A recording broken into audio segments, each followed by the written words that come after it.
Krishna Krishna Krishna Hare Hare Hare Rama Rama Rama Hare Hare Hare Krishna Krishna Krishna Hare Hare Hare Rama Rama Rama Hare Hare Hare Krishna Krishna Krishna Hare Hare Rama Rama Hare Hare Hare Krishna Krishna Krishna Hare Hare Hare Rama Rama Hare Hare Hare Krishna Krishna Krishna Hare Hare Hare Rama Rama Hare Hare Krishna Krishna Krishna Hare Hare Hare Krishna. Hare Krishna Hare Hare Krishna. Krishna Mataji. Hare Krishna Hare Mataji. Krishna Mataji. Hare Mataji. Hare Krishna. Hare Krishna. Hare Krishna. Hare Krishna. Hare Krishna. Krishna Krishna Hare Hare. Hare Ram. Hare Ram. Ram. Hare Krishna. Krishna Krishna Krishna Hare. Hare Krishna. Hare Krishna. Krishna Krishna Hare. Hare Krishna. Om Ajnanatimirandasya Jnananjanashalakhya Chakshurunmilitam Tasmai Shri Gurave Namaha. Shri Chaitanya Manobhishtam Sthapitam Yena Bhutale Swayam Rupa Kadamahyam Dadati Swapadambikam Vandeham Shri Guru Shri Yudapatakalam Shri Gurum Vaishnavamsha Shri Rupam Sagrajadam Sahagana Raghunathanidam Tam Sajeevam Sadvaitam Savadutam Varijana Sahitam Krishna Chaitanya Devam Shri Radha Krishna Padan Sahagana Lalita Shri Vishakhanvitamsha हे कृष्णा करुणा सिंधु दीनबंधो जगत्पते गोपेशा गोपिका कांदा राधा कांद नमोस्तुते तप्त कांचन गौरांगी श्री राधे वृंदावनेश्वरी वृषभानुसुते देवी प्रणमामि हरिप्रिये वाञ्छा कल्पतरुभ्यश्च कृपा सिन्धुभ्य एव च पतितानां पावनेभ्यो वैष्णवेभ्यो नमो नमः नमो विष्णुपादाय कृष्णप्रेष्ठाय भूतले श्रीमते भक्तिवेदान्त स्वामिन्निधि नामिने नमस्ते सरस्वते देवे गौरवाणी प्रचारिणे निर्विशेष शून्यवादी पाश्चात्य देशतारिणे जय श्री कृष्ण चैतन्य प्रभु नित्यानंद श्री अद्वैत गदाधर श्रीवासादि गौर भक्त वृंद हरे कृष्णा कृष्णा कृष्णा हरे हरे हरे राम राम राम हरे हरे हरे कृष्णा कृष्णा कृष्णा हरे हरे हरे राम राम राम हरे हरे हरे कृष्णा कृष्णा कृष्णा हरे हरे हरे राम राम हरे हरे ഹരേ കൃഷ്ണ. ശ്രീ ശ്രീ രാധാ ഗോവിന്ദ് ടെമ്പിൾ ഇസ്കോൺ മാംഗ്ലൂരിന്റെ ഭക്തി സദാചാർ ക്ലാസ്സിലേക്ക് എല്ലാവർക്കും സ്വാഗതം. ഹരേ കൃഷ്ണ. അപ്പൊ ഇന്ന് ഭക്തി സദാചാർ ക്ലാസ്സില് നമ്മള് കർദമ മുനിയുടെ പ്രാർത്ഥനകളാണ് കാണാൻ പോകുന്നത്. അപ്പൊ കർദമ മുനിയുടെ പ്രാർത്ഥനകൾ തുടങ്ങുന്നതിന് മുമ്പ് എന്താണ് അദ്ദേഹത്തിന്റെ പ്രാർത്ഥനയ്ക്ക് കാരണമായത്, അപ്പൊ നമുക്ക് ഇതിന്റെ കോണ്ടെക്സ്റ്റ് ഒന്ന് നോക്കാം.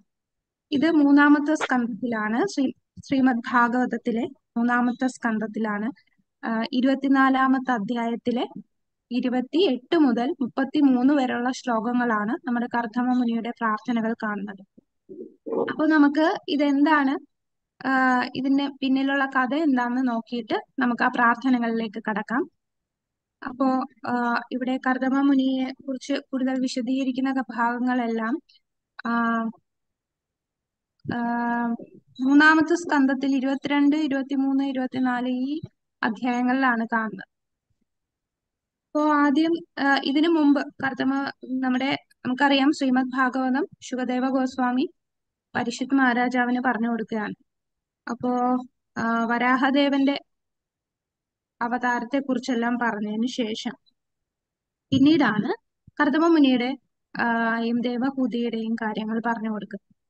അപ്പോ അത് വരുന്നത്, അപ്പൊ ആദ്യം വരാഹദേവൻ വന്നിട്ടാണ് നമ്മളെ ഭൂമിയെ, ഹിരണ്യാക്ഷൻ ഭൂമിയെ ഈ ഗർഭോദക കടലില് ആക്കിയതിനു ശേഷം അതിനെ ഭൂമി ദേവിയെ രക്ഷിച്ചു, ഹിരണ്യാക്ഷനെ വധിച്ചു.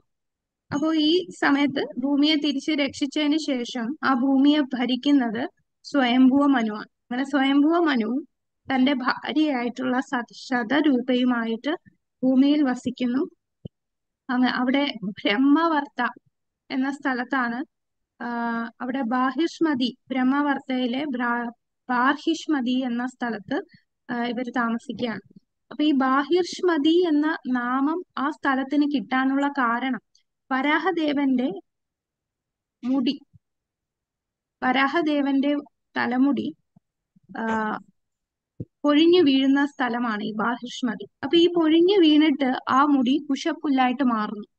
അപ്പൊ സ്വയംഭുവ മനു ആ കുശപ്പുല്ല് കൊണ്ട് ഒരു ദർഭ വിരിച്ച് അതിലിരുന്നാണ് ഭഗവാനെ പ്രാർത്ഥിച്ചുകൊണ്ടിരുന്നത്. അപ്പൊ ഈ ഒരു വലിയ സാമ്രാജ്യം ഭരിക്കുകയാണെങ്കിലും അദ്ദേഹം ഭക്തിയിൽ തന്നെ കൂടുതൽ കേന്ദ്രീകരിച്ചു. ഭഗവാനെ കുറിച്ച് എല്ലാ ദിവസവും കേൾക്കുകയും ഭഗവാനെ കുറിച്ച് മറ്റുള്ളവർക്ക് ഭഗവാന്റെ ലീലകളൊക്കെ വർണ്ണിക്കുകയും എഴുതുകയും, അങ്ങനെ 71 ദിവ്യയുഗങ്ങൾ സ്വയംഭുവ മനു അദ്ദേഹത്തിന്റെ ഭക്തിഭരിതമായിട്ടുള്ള ജീവിതത്തിലും ഈ സാമ്രാജ്യം മൊത്തവും ഭരിച്ചുകൊണ്ടും ജീവിച്ചിരുന്നു. അപ്പോ ഈ സമയങ്ങളിൽ 71 ദിവ്യയുഗങ്ങൾ, ഈ സമയത്തൊന്നും ഒരു കഷ്ടതകളും ഒരു ക്ലേശങ്ങളും അദ്ദേഹം അനുഭവിച്ചിരുന്നില്ല. കാരണം സദാസമയം ഭഗവാന്റെ ഭക്തിയിൽ ലയിച്ചിരിക്കുകയായിരുന്നു നമ്മുടെ സ്വയംഭുവ മനു.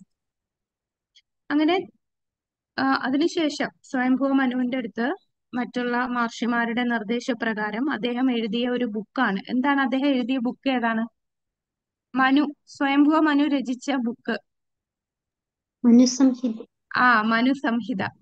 ആ ബുക്ക് മനുസംഹിതയായിരുന്നു. അതൊക്കെയായിരുന്നു രാജാക്കന്മാര് രാജ്യം ഭരിക്കുമ്പോ ഈ മനുസംഹിതയിലുള്ള നിർദ്ദേശപ്രകാരമായിരുന്നു ചെയ്തിരുന്നത്. പിന്നീട് ഇപ്പൊ നമുക്ക് ജനാധിപത്യമായപ്പോൾ അതെല്ലാം മാറ്റി പുതിയ കോൺസ്റ്റിറ്റ്യൂഷൻ ഒക്കെ പിന്നീട് തുടങ്ങി. ഈ മനുസംഹിത സ്വയംഭുവ മനു രചിച്ചു. പിന്നീട് നമ്മുടെ സ്വയംഭുവ മനുവിനും ശതരൂപയ്ക്കും 5 മക്കളുണ്ടായിരുന്നു. പ്രിയംവ്രത, ഉത്താനപാത, ആകൂതി, പ്രസൂതി, ദേവഹൂതി. അതില് പ്രിയംവ്രത, ഉത്താനപാത ഇത് 2 ആൺമക്കളും 3 പെൺമക്കളും. ആകൂതി, പ്രസൂതി, ദേവഹൂതി. ഉത്താനപാദരെ കുറിച്ച് നമുക്കറിയാം. ഉത്താനപാദരുടെ മകൻ ആരാണ്? ഉത്താനപാദരുടെ ധ്രുവ മഹാരാജ് അല്ലെ. അപ്പൊ ഈ ഉത്താനപാദർ സ്വയംഭുവ മനുവിന്റെ ഒരു മകനാണ് ഉത്താനപാദർ. അദ്ദേഹത്തിന് സുനീതിയിലുള്ളത് ധ്രുവനും സുരുചിയിലുള്ളത് ഉത്തമൻ. പിന്നീട് 3 പെൺമക്കളിലാണ് ആകൂതി, പ്രസൂതി, ദേവഹൂതി. അപ്പൊ ഈ ദേവഹൂതി വിവാഹം കഴിക്കുന്നതാണ് കർദമ മുനിയെയാണ് വിവാഹം കഴിക്കുന്നത്. ഈ കർദമ മുനിയുടെ പ്രാർത്ഥനകളാണ് നമ്മളിന്ന് കാണാൻ പോകുന്നത്. അപ്പൊ കർദമ മുനി എന്ന് പറയുന്നത് ബ്രഹ്മാവിന്റെ ഒരു മകനാണ്. അപ്പൊ ബ്രഹ്മാവ് അദ്ദേഹത്തോട് നിർദ്ദേശിക്കും, നീ വിവാഹം കഴിച്ച് നല്ല കുട്ടികളെ ഉൽപ്പാദിപ്പിക്കുക. അങ്ങനെ ഈ ബ്രഹ്മാണ്ഡം, കാരണം ഇപ്പം ഭൂമിയിൽ അടുത്ത സൃഷ്ടി നടക്കുന്ന സമയമാണ്. അപ്പോൾ ഒരുപാട് ജനപ്പെരുപ്പം വേണം. ആ ജനപ്പെരുപ്പത്തിന് വേണ്ടി നീ വിവാഹം കഴിച്ച് കൂടുതൽ കുട്ടികളെ ഉൽപ്പാദിപ്പിക്കാനായിട്ട് കർദമ മുനിയുടെ അടുത്ത് തന്റെ പിതാവായിട്ടുള്ള ബ്രഹ്മാവ് നിർദ്ദേശിക്കും. അപ്പൊ കർദമ മുനി വിവാഹം ചെയ്യുന്നതിന് മുമ്പ് തന്നെ അദ്ദേഹം ബിന്ദു സരോവര തീരത്തിരുന്ന് ഭഗവാനെ പ്രാർത്ഥിക്കുകയാണ്. ഇത് സരസ്വതി നദിയുടെ തീരത്തിരുന്ന് ഇവിടെ നമുക്ക് കാണാം. ബിന്ദു സരോവരം സരസ്വതി നദിയുടെ അടുത്താണ് ഈ ബിന്ദു സരോവരം. ഈ സരോവരത്ത് തീരത്തിരുന്നാണ് കർദമ മുനി വിഷ്ണുവിനെ പ്രാർത്ഥിക്കുന്നത്. അപ്പോ ഇവിടെ ഈ സ്ഥലത്തിനെ കുറിച്ചൊക്കെ നമ്മുടെ ഭാഗവതത്തില് വർണ്ണിക്കുന്നുണ്ട്. ഇങ്ങനെയുള്ള നല്ല ശാന്തമായിട്ടുള്ള അരയന്നങ്ങളും പക്ഷികളും ഉള്ള നല്ല വൃക്ഷലതാദികൾ നിറഞ്ഞ നല്ല ശാന്തമായിട്ടുള്ള സ്ഥലത്ത് അദ്ദേഹം കർദമ മുനി 10,000 വർഷമാണ് ഈ ഭഗവാനെ ആരാധിക്കുന്നത്, ഭഗവാനെ പ്രാർത്ഥിച്ചുകൊണ്ടിരിക്കുന്നത്. അങ്ങനെ കർദമ മുനിയുടെ പ്രാർത്ഥനയിൽ പ്രസീതനായി വിഷ്ണു ഭഗവാൻ ഇവിടെ ഗരുഡന്റെ പുറത്തേകി വരികയാണ്. ശംഖചക്ര ഗദാധാരിയായി മഞ്ഞപ്പട്ട ധരിച്ച് ശംഖചക്ര ഗദാധാരിയായി ശ്രീവത്സത്തിന്റെ ആ ഒരു മാർക്ക് അദ്ദേഹത്തിന്റെ നെഞ്ചിൽ ആ ശ്രീവത്സം കാണാം. കൗസ്തുഭമണി ധരിച്ച്, അങ്ങനെ അദ്ദേഹത്തിന്റെ സൗന്ദര്യത്തെ കുറിച്ച് വർണ്ണിക്കുന്നുണ്ട് ഭാഗവതത്തില്. അദ്ദേഹം പ്രസീതനായി പ്രത്യക്ഷനായിരിക്കുകയാണ്. കർദമ മുനി വളരെ സന്തോഷത്തോടു കൂടി ഇരുകൈകളും കൂപ്പി അദ്ദേഹത്തോട് പറയും, ഭഗവാനെ, എന്റെ പിതാവ് എന്നോട് നിർദ്ദേശിച്ചു ഞാൻ വിവാഹം കഴിക്കാനായിട്ടും കൂടുതൽ കുട്ടികളെ ഉൽപ്പാദിപ്പിക്കാനായിട്ടും അതിനായിട്ട് നല്ലൊരു ഭാര്യയെ എനിക്ക് കിട്ടുന്നതിന് വേണ്ടി ഞാൻ അങ്ങയെ ആരാധിച്ചതാണ്. അപ്പൊ എനിക്ക് അനുയോജ്യമായിട്ടുള്ള ഒരു ഭാര്യയെ എനിക്ക് അങ്ങ് നിർദ്ദേശിച്ചാലും എന്ന് പറയും. അപ്പോൾ ഭഗവാൻ പറയും, ഭഗവാന് ഇതറിയാം, എന്താണ് തന്റെ ഭക്തന്റെ ആഗ്രഹം എന്താണെന്ന് മനസ്സിലാക്കിയിട്ടുണ്ട്. അപ്പൊ ഭഗവാൻ പറയും, എനിക്ക് നിന്റെ ആഗ്രഹം അറിയാം, ഞാൻ ഇതിനെല്ലാ അറേഞ്ച്മെന്റും നേരത്തെ ചെയ്തിട്ടുണ്ട്, നീ വിഷമിക്കണ്ട, കാരണം നീ എന്റെ വലിയ ഭക്തനാണ്. അപ്പൊ നാളെ സ്വയംഭുവ മനു തന്റെ ഭാര്യയായിട്ടുള്ള ശതരൂപയും നിന്നെ കാണാനായിട്ട് വരും. അവരുടെ പുത്രിയായിട്ടുള്ള ദേവഹൂതിയെ വിവാഹം കഴിപ്പിക്കാനായിട്ടാണ് വരുന്നത്. ദേവഹൂതിയായിരിക്കും നിനക്ക് ഏറ്റവും അനുയോജ്യമായിട്ടുള്ള ഭാര്യ. അങ്ങനെ നിങ്ങൾ രണ്ടുപേരും വിവാഹം കഴിച്ച് നിങ്ങൾക്ക് 9 മക്കൾ ഉണ്ടാവുകയും ആ 9 പെൺമക്കളെ ആ 9 ഋഷിശ്രേഷ്ഠന്മാരെ കൊണ്ട് വിവാഹം കഴിപ്പിക്കുകയും അങ്ങനെ ഈ പ്രപഞ്ചത്തിൽ കൂടുതൽ ജനപ്പെരുപ്പം ഉണ്ടാകാനും കാരണമാകും എന്ന് ഭഗവാൻ അനുഗ്രഹം കൊടുക്കുന്നുണ്ട് കർദമമുനിക്ക്. അങ്ങനെ പറഞ്ഞതുപോലെ തന്നെ നമ്മുടെ ഭഗവാൻ കൂടാതെ ഭഗവാൻ വേറൊരു അനുഗ്രഹം കൂടെ കൊടുക്കും.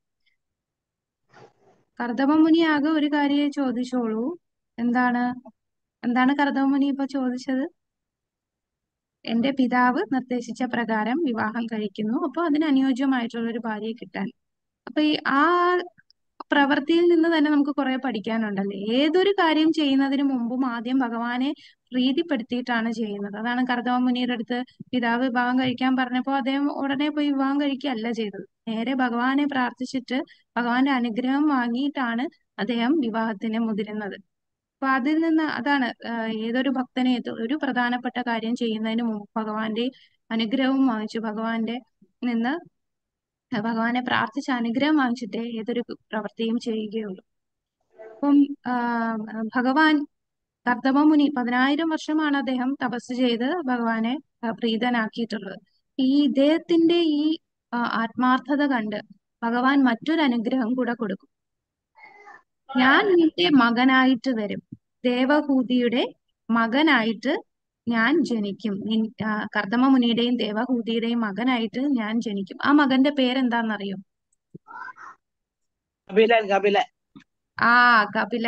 കപിലനായിട്ട് കപില.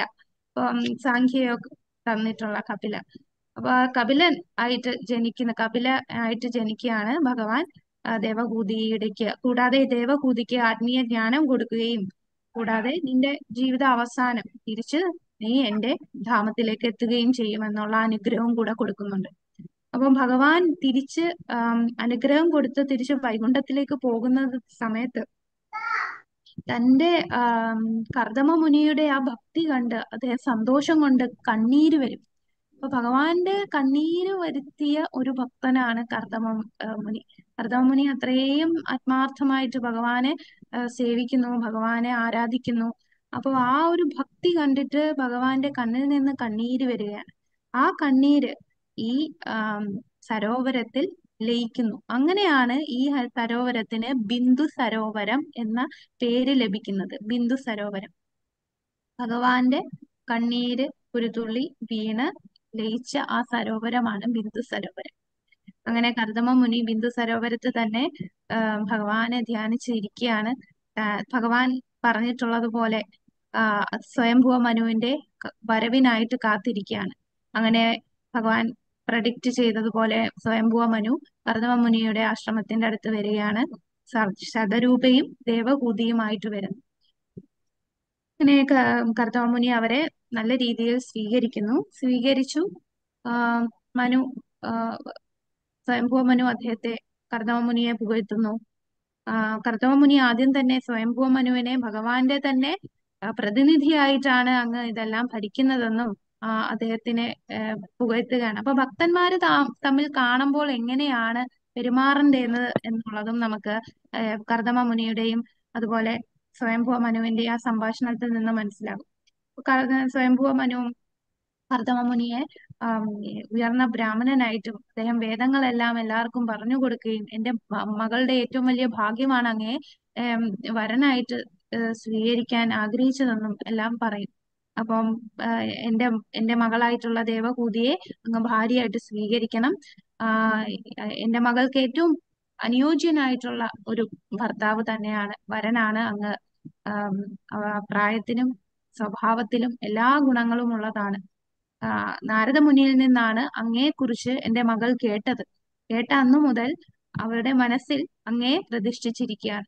അതുകൊണ്ട് എന്റെ മകളെ ഭാര്യയായിട്ട് സ്വീകരിക്കണമെന്ന് കർദമ മുനിയോട് അപേക്ഷിക്കുന്നു. അപ്പൊ കർദമ മുനി പറയും, തീർച്ചയായിട്ടും എനിക്ക് ഏറ്റവും അനുയോജ്യമായിട്ടുള്ള ഒരു വധു തന്നെയാണ് കർദമ മുനിയുടെ മകളായി അല്ല എന്താ സ്വയംഭുവ മനുവിന്റെ മകളായിട്ടുള്ള ദേവഹൂതി. ആ ദേവഹൂതിയുടെ സൗന്ദര്യം തന്നെ അത്രയും സ്വഭാവവും സൗന്ദര്യവും എല്ലാം ഏഹ്, എന്താണ് വർണ്ണിക്കപ്പെടേണ്ടതാണ്. അപ്പോൾ വേദശാസ്ത്രങ്ങൾ പ്രകാരം ഞങ്ങളുടെ വിവാഹം നടത്താമെന്ന് പറയും. പക്ഷെ അദ്ദേഹം ഒരു കണ്ടീഷൻ പറയും.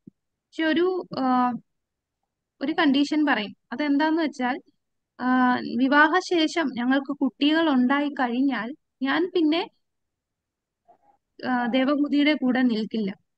പിന്നീട് ഞാൻ എന്റെ ജീവിതം ഭക്തിക്ക് വേണ്ടിയും ഭഗവാനെ ആരാധിക്കുന്നതിനും വേണ്ടി എന്റെ ജീവിതം സമർപ്പിച്ചിരിക്കും. അപ്പൊ കുട്ടികൾ ഉണ്ടാകുന്നവരെ ഞാൻ ഭാര്യയുടെ കൂടെ ഉണ്ടാകും എന്ന് ഒരു കണ്ടീഷൻ നമ്മുടെ കർദമ മുനി ഭഗവാൻ സ്വയംഭുവ മനുവിന്റെ അടുത്ത് പറയുന്നുണ്ട്.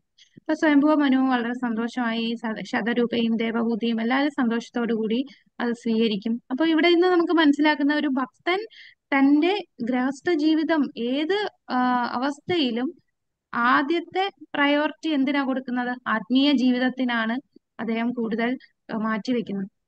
അപ്പൊ അതുകൊണ്ടാണ് ഒരു ഗൃഹസ്ഥനാണെങ്കിലും കുട്ടികൾ ഉണ്ടായി അവരൊക്കെ ഒരു നിലയിലായി കഴിഞ്ഞാൽ പിന്നെ അവര് വാനപ്രസ്ഥം പിന്നെ സന്യാസം ഒക്കെ സ്വീകരിക്കുന്നു, അല്ലെ ഗൃഹസ്ഥാശ്രമം സ്വീകരിക്കുന്നത്. അതുപോലെയാണ് ഇവിടെ കർദമ മുനി ആ ഒരു കണ്ടീഷൻ പറയും. അങ്ങനെ സ്വയംഭുവ മനു തന്റെ മകളുടെയും കർദമ മുനിയുടെയും വിവാഹം നടത്തുന്നു. ഒരുപാട് ആഭരണങ്ങളും വസ്ത്രങ്ങളും ഒരു വീട്ടില് വേണ്ട സാധനങ്ങളും എല്ലാം അദ്ദേഹം കൊടുക്കുന്നുണ്ട്.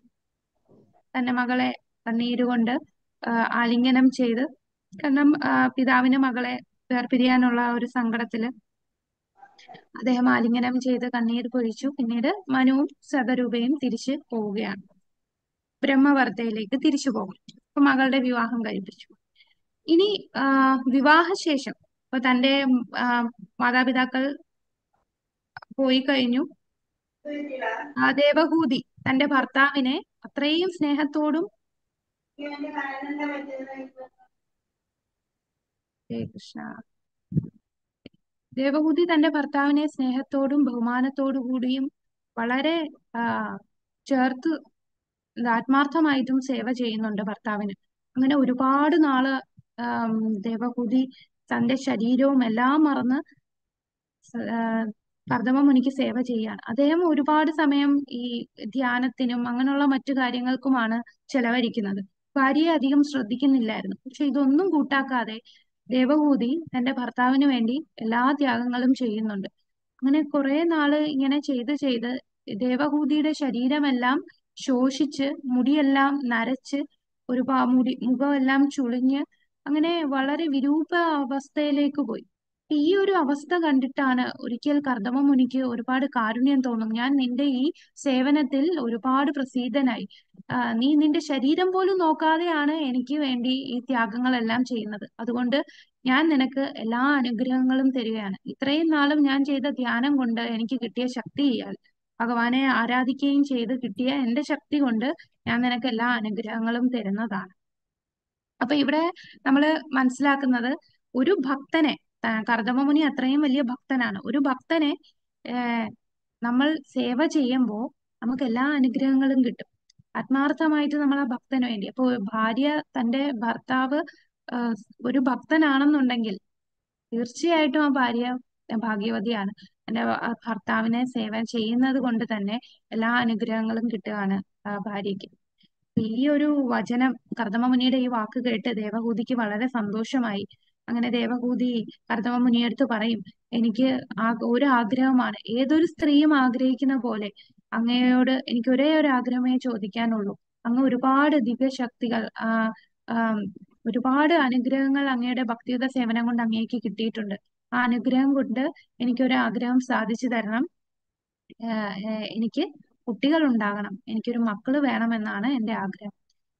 അങ്ങനെ തന്റെ ഭാര്യയുടെ ആഗ്രഹം സാധിക്കാനായിട്ട് കർദമ മുനി ആദ്യം തന്നെ ചെയ്യുന്നത് ഒരു വലിയ ഒരു ആ, എന്താ ഒരു മന്ദിരം, ഏഴ് നില ഏഴ് നിലയുള്ള വലിയൊരു വിമാനമാണ്. ഒരു മന്ദിരം പോലെ ഇരിക്കും ആ വിമാനം. അപ്പൊ ഇത് നമുക്ക് ഈ ഒരു പടത്തിൽ കാണാം. ഒരു പറക്കുന്ന പറക്കുന്ന മന്ദിരമാണ്. ഏഴ് നിലയോളം വരുന്ന പറക്കുന്ന മന്ദിരം. അവിടെ ഈ ഒരു മന്ദിരം നിർമ്മിച്ചത് തന്നെ പല പല രത്നങ്ങളും വജ്രവും എല്ലാം പതിച്ച് അത്രയും വിശാലമായിട്ടുള്ള ഒരു മന്ദിരം. അതിനകത്ത് തന്നെ എന്താ ആം, അരയന്നങ്ങളും പക്ഷികളും എല്ലാം ഉള്ള ഒരു വലിയ ഒരു, നമ്മളിപ്പോ ഒക്കെ പറയില്ലേ, ഇപ്പൊ വലിയ ബംഗ്ലാവ്, അവിടെ സ്വിമ്മിംഗ് പൂൾ ഉണ്ട് എന്നൊക്കെ പറഞ്ഞ് നമ്മള് അതിനെയാണ് പുകഴ്ത്തുന്നത്. പക്ഷെ അന്ന് കർദമ മുനി തന്റെ ആ ശക്തി കൊണ്ട് പറക്കുന്ന ഏഴ് നിലയുള്ള വലിയ മന്ദിരം നിർമ്മിച്ചു തന്റെ ഭാര്യയെ സന്തോഷിപ്പിക്കാനായിട്ട്. അപ്പൊ ഇതെല്ലാം ഈ ഒരു വിമാനം കണ്ട് ദേവഹൂതിക്ക് സന്തോഷമായി. പക്ഷേ ദേവഹൂതിക്ക് ഒരു കാര്യത്തിൽ സങ്കടമായിരുന്നു. കാരണം ദേവഹൂതി ആകെ ക്ഷീണിച്ച് മെലിഞ്ഞ് മുടിയെല്ലാം നരച്ച് അങ്ങ് വയസ്സായ പോലെ സൗന്ദര്യമെല്ലാം നശിച്ചിരിക്കുകയാണ്. അപ്പോ അത് കർദമ മുനിക്ക് മനസ്സിലായി. അപ്പൊ കർദമ മുനി പറയും, നീ ഈ ബിന്ദു സരോവരത്തിൽ പോയി ഒന്ന് സ്നാനം ചെയ്തിട്ട് വരിക. ഈ ബിന്ദു സരോവരം ഭഗവാൻ തന്നെ നിർമ്മിച്ചതാണ്.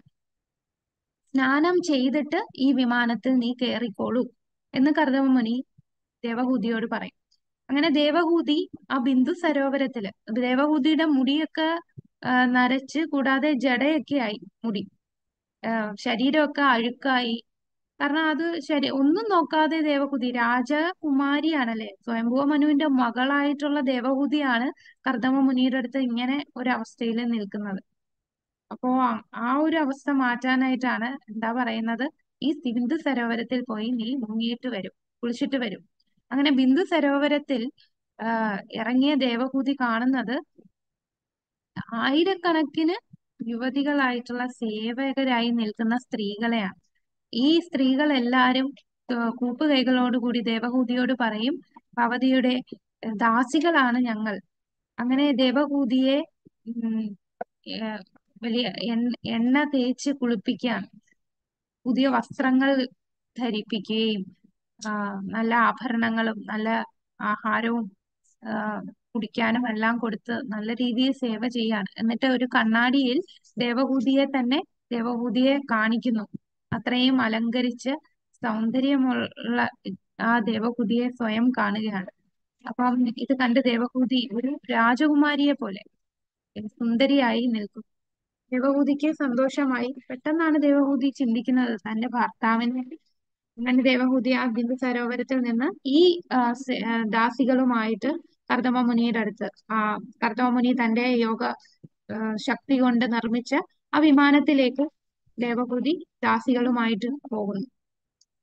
അപ്പൊ ഈ വിമാനത്തിൽ കയറി ഈ ദേവഹൂതിയും കർദമ മുനിയും ഒരുപാട് ഈ പ്രപഞ്ചം മൊത്തവും യാത്ര ചെയ്യുകയാണ്. മേരുപർവ്വതത്തിലും കൂടാതെ പല പല സുന്ദരമായിട്ടുള്ള സ്ഥലങ്ങളിലും എല്ലാം അവര് കണ്ട് ആസ്വദിക്കുകയാണ്. ദേവന്മാർക്ക് പോലും കിട്ടുന്നതിന്റെ ഐശ്വര്യത്തെക്കാൾ ഉയർന്ന ഐശ്വര്യമായിരുന്നു. ദേവന്മാർ പോലും അതിശയിച്ചു പോയി. അത്ര രീതിയിൽ ദേവഹൂതിയും കർദമ മുനിയും ആസ്വദിച്ചു. അപ്പൊ ഭക്തന്മാർക്ക് ഒന്നും സാധിക്കാത്തതായിട്ട് ഒന്നുമില്ല. ഭഗവാനിൽ ശരണം പ്രാപിച്ച ഒരു വ്യക്തിക്ക് എല്ലാ രീതിയിലും എല്ലാ ഐശ്വര്യങ്ങളും കിട്ടും എന്ന് കർദമമുനിയുടെയും ദേവഹൂതിയുടെയും ഈ ഒരു ലീലയിൽ നിന്ന് നമുക്ക് മനസ്സിലായി. അങ്ങനെ ദേവഹൂതിയെ ലോകമെല്ലാം കാണിച്ചു. കർദമ മുനി തന്റെ ആശ്രമത്തിലേക്ക് തിരിച്ചു വരുന്നു. ആ സമയത്ത് അവർക്ക് 9 പെൺമക്കൾ ഉണ്ടായി. ഭഗവാൻ നേരത്തെ പ്രഡിക്റ്റ് ചെയ്ത പോലെ 9 പെൺമക്കൾ ഉണ്ടായി. അതില് ആ 9 പെൺമക്കളിൽ വരുന്നതാണ് അരുന്ധതി, അനസൂയ, പിന്നെ ശാന്തി, അങ്ങനെ കുറെ 9 പെൺമക്കൾ. അപ്പൊ ഈ ദേവഹൂതി ഭഗവാനെ ആരാധിക്കുകയും ഭഗവാനെ പ്രാർത്ഥിച്ച് തന്റെ ഭർത്താവിന്റെ നിർദ്ദേശപ്രകാരം ദേവഹൂതി ഭഗവാനെ പ്രാർത്ഥിക്കുന്നു. അങ്ങനെ കുറച്ചു നാള് കഴിഞ്ഞിട്ടാണ് ഭഗവാൻ തന്നെ ദേവഹൂതിയുടെ ഗർഭത്തിൽ വരുന്നത്. അതാണ് കപിലൻ. കപിലൻ ദേവഹൂതിയുടെയും കർദമന്റെയും മകനായിട്ട് പിന്നീട് ജനിക്കുന്നു.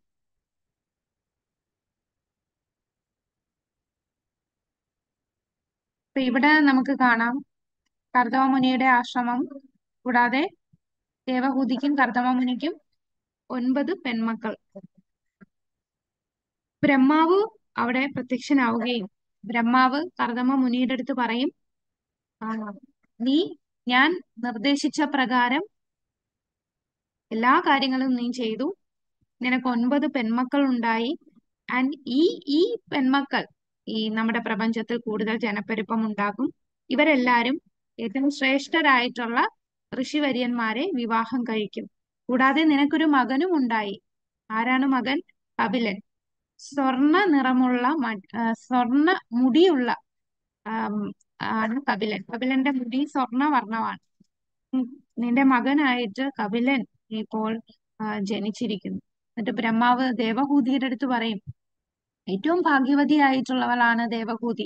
ഭഗവാനാണ് നിന്റെ ഗർഭത്തിൽ ജനിച്ചിരിക്കുന്നത്. ആ ഭഗവാൻ തന്നെ കപിലൻ നിനക്ക് ആത്മീയ ജ്ഞാനം നൽകും. അങ്ങനെ നീ ഒരുപാട് പ്രശസ്തിയേകുകയും ഈ ലോകമെമ്പാടും എല്ലാരും നീ അറിയപ്പെടുകയും ചെയ്യും. ബ്രഹ്മാവ് അതിനുശേഷം ഇവിടെ കാണാം, ബ്രഹ്മാവിന്റെ കൂടെ നാരദനുണ്ട്. പിന്നെ ആരെയൊക്കെ കാണാം? ഈ പിക്ചറിൽ ആരെയൊക്കെ കാണാം? ബ്രഹ്മാവ് തന്റെ അരയന്നത്തിൽ കയറി വരികയാണ്. ബ്രഹ്മാവിന്റെ വാഹനമാണ് ഈ അരയന്നം. കുമാരന്മാർ ആ 4 പേര്. 4 കുമാരന്മാര്, നാരദൻ, ഇവരെല്ലാരുമാണ് അവിടെ കർദമ മുനിയുടെ ആശ്രമത്തിൽ വരുന്നത്. അങ്ങനെ ദേവഹൂതിക്കും കർദമ മുനിക്കും അനുഗ്രഹം കൊടുത്ത് ബ്രഹ്മാവും 4 കുമാരന്മാരും നമ്മുടെ നാരദനും എല്ലാം തിരിച്ചു പോവുകയാണ്. അങ്ങനെ കർദമ മുനി തന്റെ 9 മക്കളെയും 9 ഋഷിവര്യന്മാരുമായി വിവാഹം കഴിപ്പിക്കുകയാണ്. ആ 9 ഋഷിവര്യന്മാർ എന്ന് പറയുന്നത് മരീചി, അത്രിമുനി, പിന്നെന്താ ഭൃഗുമുനി, വസിഷ്ഠമുനി, അങ്ങനെ 9 പേര്, അഥർവ മുനി, അങ്ങനെ 9 മുനിമാരും തന്റെ 9 പെൺമക്കളെയും വിവാഹം കഴിപ്പിക്കുന്നു. അതിനുശേഷം കുറച്ചു നാള് തന്റെ മക്കളെയും മരുമക്കളെയും കൂടെ നിന്നതിന് ശേഷം കർദമ മുനി തിരിച്ച് വീട് വിട്ടിറങ്ങുകയാണ്. വീട് വിട്ടിറങ്ങി അദ്ദേഹം നേരെ പോകുന്നത് തന്റെ മകനായിട്ടുള്ള കപിലന്റെ അടുത്താണ്. അപ്പൊ അതൊരു കപിലന്റെ അടുത്ത് ചെല്ലുന്നത് ഒരു വിജനമായിട്ടുള്ള ഒരു സ്ഥലത്താണ് തന്റെ കപിലൻ ഇരുന്ന് ധ്യാനിച്ചുകൊണ്ടിരിക്കുകയാണ്. അവിടെ ചെന്നിട്ട് കർദമ മുനി അർപ്പിക്കുന്ന പ്രാർത്ഥനകളാണ് നമ്മളിപ്പോൾ കാണാൻ പോകുന്ന പ്രാർത്ഥനകൾ. അതാണ് മൂന്നാമത്തെ സ്കന്ധത്തില് 24-ാം അധ്യായത്തിലെ 28 മുതൽ 33 വരെയുള്ള ശ്ലോകങ്ങൾ. ആ പ്രാർത്ഥനകൾ കർദമ മുനി കപില മുനിയോട് അർപ്പിക്കുന്ന പ്രാർത്ഥനകളാണ്. അപ്പൊ അദ്ദേഹം പറഞ്ഞു, മക്കൾ ഉണ്ടാവുന്നവരെ ഞാൻ കൂടെ കാണുകയുള്ളൂ. അപ്പം മക്കള് ജനിച്ചതിന് ശേഷം ഞാൻ പോകും എന്ന് പറഞ്ഞു. അങ്ങനെ മക്കള് ജനിച്ച ഉടനെ അല്ല പോയത്. മക്കളെല്ലാം വലുതായി, അവരെ വിവാഹം കഴിപ്പിച്ച് അവരെല്ലാം ഒരു നിലയിലാക്കിയിട്ട് അദ്ദേഹം തന്റെ ജീവിതം ഭഗവാന് സമർപ്പിക്കാനായിട്ട് ഭക്തിയിലേക്ക്, പൂർണ്ണമായി ഭക്തി ജീവിതത്തിലേക്ക് ഇറങ്ങാൻ പോവുകയാണ്. അപ്പം തന്റെ 9 പെൺമക്കളെയും വിവാഹം കഴിപ്പിച്ചു. അതിനുശേഷം അദ്ദേഹം തന്റെ മകനായിട്ടുള്ള ഭഗവാൻ തന്നെ മകനായിട്ട് വന്നു കപിലന്റെ അടുത്ത് ചെന്ന് പ്രാർത്ഥനകൾ അർപ്പിക്കുകയാണ്. അങ്ങനെ പ്രാർത്ഥന അർപ്പിച്ചതിന് ശേഷം അദ്ദേഹം ധ്യാനത്തിൽ മുഴുകുകയും അങ്ങനെ അവസാനം ഭഗവാന്റെ ധാമത്തിലേക്ക് അദ്ദേഹം എത്തുകയും ചെയ്യുന്നു. പിന്നീട് കപിലൻ തന്റെ മാതാവായിട്ടുള്ള ദേവഹൂതിക്ക് ആത്മീയ ജ്ഞാനം പകരുന്നുണ്ട്. അപ്പൊ ആത്മീയ ജ്ഞാനം പകരുന്നത് എന്ന് പറയുന്നത് എന്താ? അഷ്ടാംഗ യോഗ, സാഖ്യയോഗ, പിന്നെ ഭക്തി യോഗ, ഇതെല്ലാം തന്റെ അമ്മയ്ക്ക് പകർന്നു കൊടുക്കുന്നു. പിന്നീട് കപിലമുനി തന്റെ അമ്മയോട് അനുവാദം ചോദിച്ച് അദ്ദേഹം ഗംഗാസാഗരത്തിലേക്ക് പോവുകയാണ്. കപിലമുനി തന്റെ ജ്ഞാനം എല്ലാ 3 ലോകങ്ങളിലും പകർന്നു കൊടുക്കുന്നു. അങ്ങനെ ദേവഹൂതി തന്റെ മകന്റെ നിർദ്ദേശപ്രകാരം ഭക്തി ചെയ്യുകയും പിന്നീട് ധ്യാനിച്ച് തിരിച്ച് ഭഗവാന്റെ ധാമത്തിലേക്ക് എത്തിച്ചേരുകയും ചെയ്യുന്നുണ്ട്. ഭഗവാനെ തന്നെ ധ്യാനിക്കേണ്ട എല്ലാം കപിലമുനി തന്റെ മാതാവിന് പറഞ്ഞു കൊടുക്കുന്നുണ്ട് ദേവഹൂതിക്ക്. അപ്പൊ നമ്മൾ ഇന്ന് കാണാൻ പോകുന്ന എന്താണ്? കർദമ മുനിയുടെ പ്രാർത്ഥനകൾ. ആരോട് പ്രാർത്ഥിക്കുകയാണ്?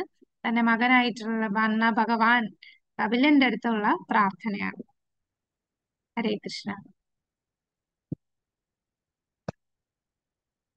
അപ്പൊ നമുക്ക് ആദ്യത്തെ ശ്ലോകത്തിലേക്ക് കടക്കാം. ഓം നമോ ഭഗവതേ വാസുദേവായ. ഓം നമോ ഭഗവതേ വാസുദേവായ.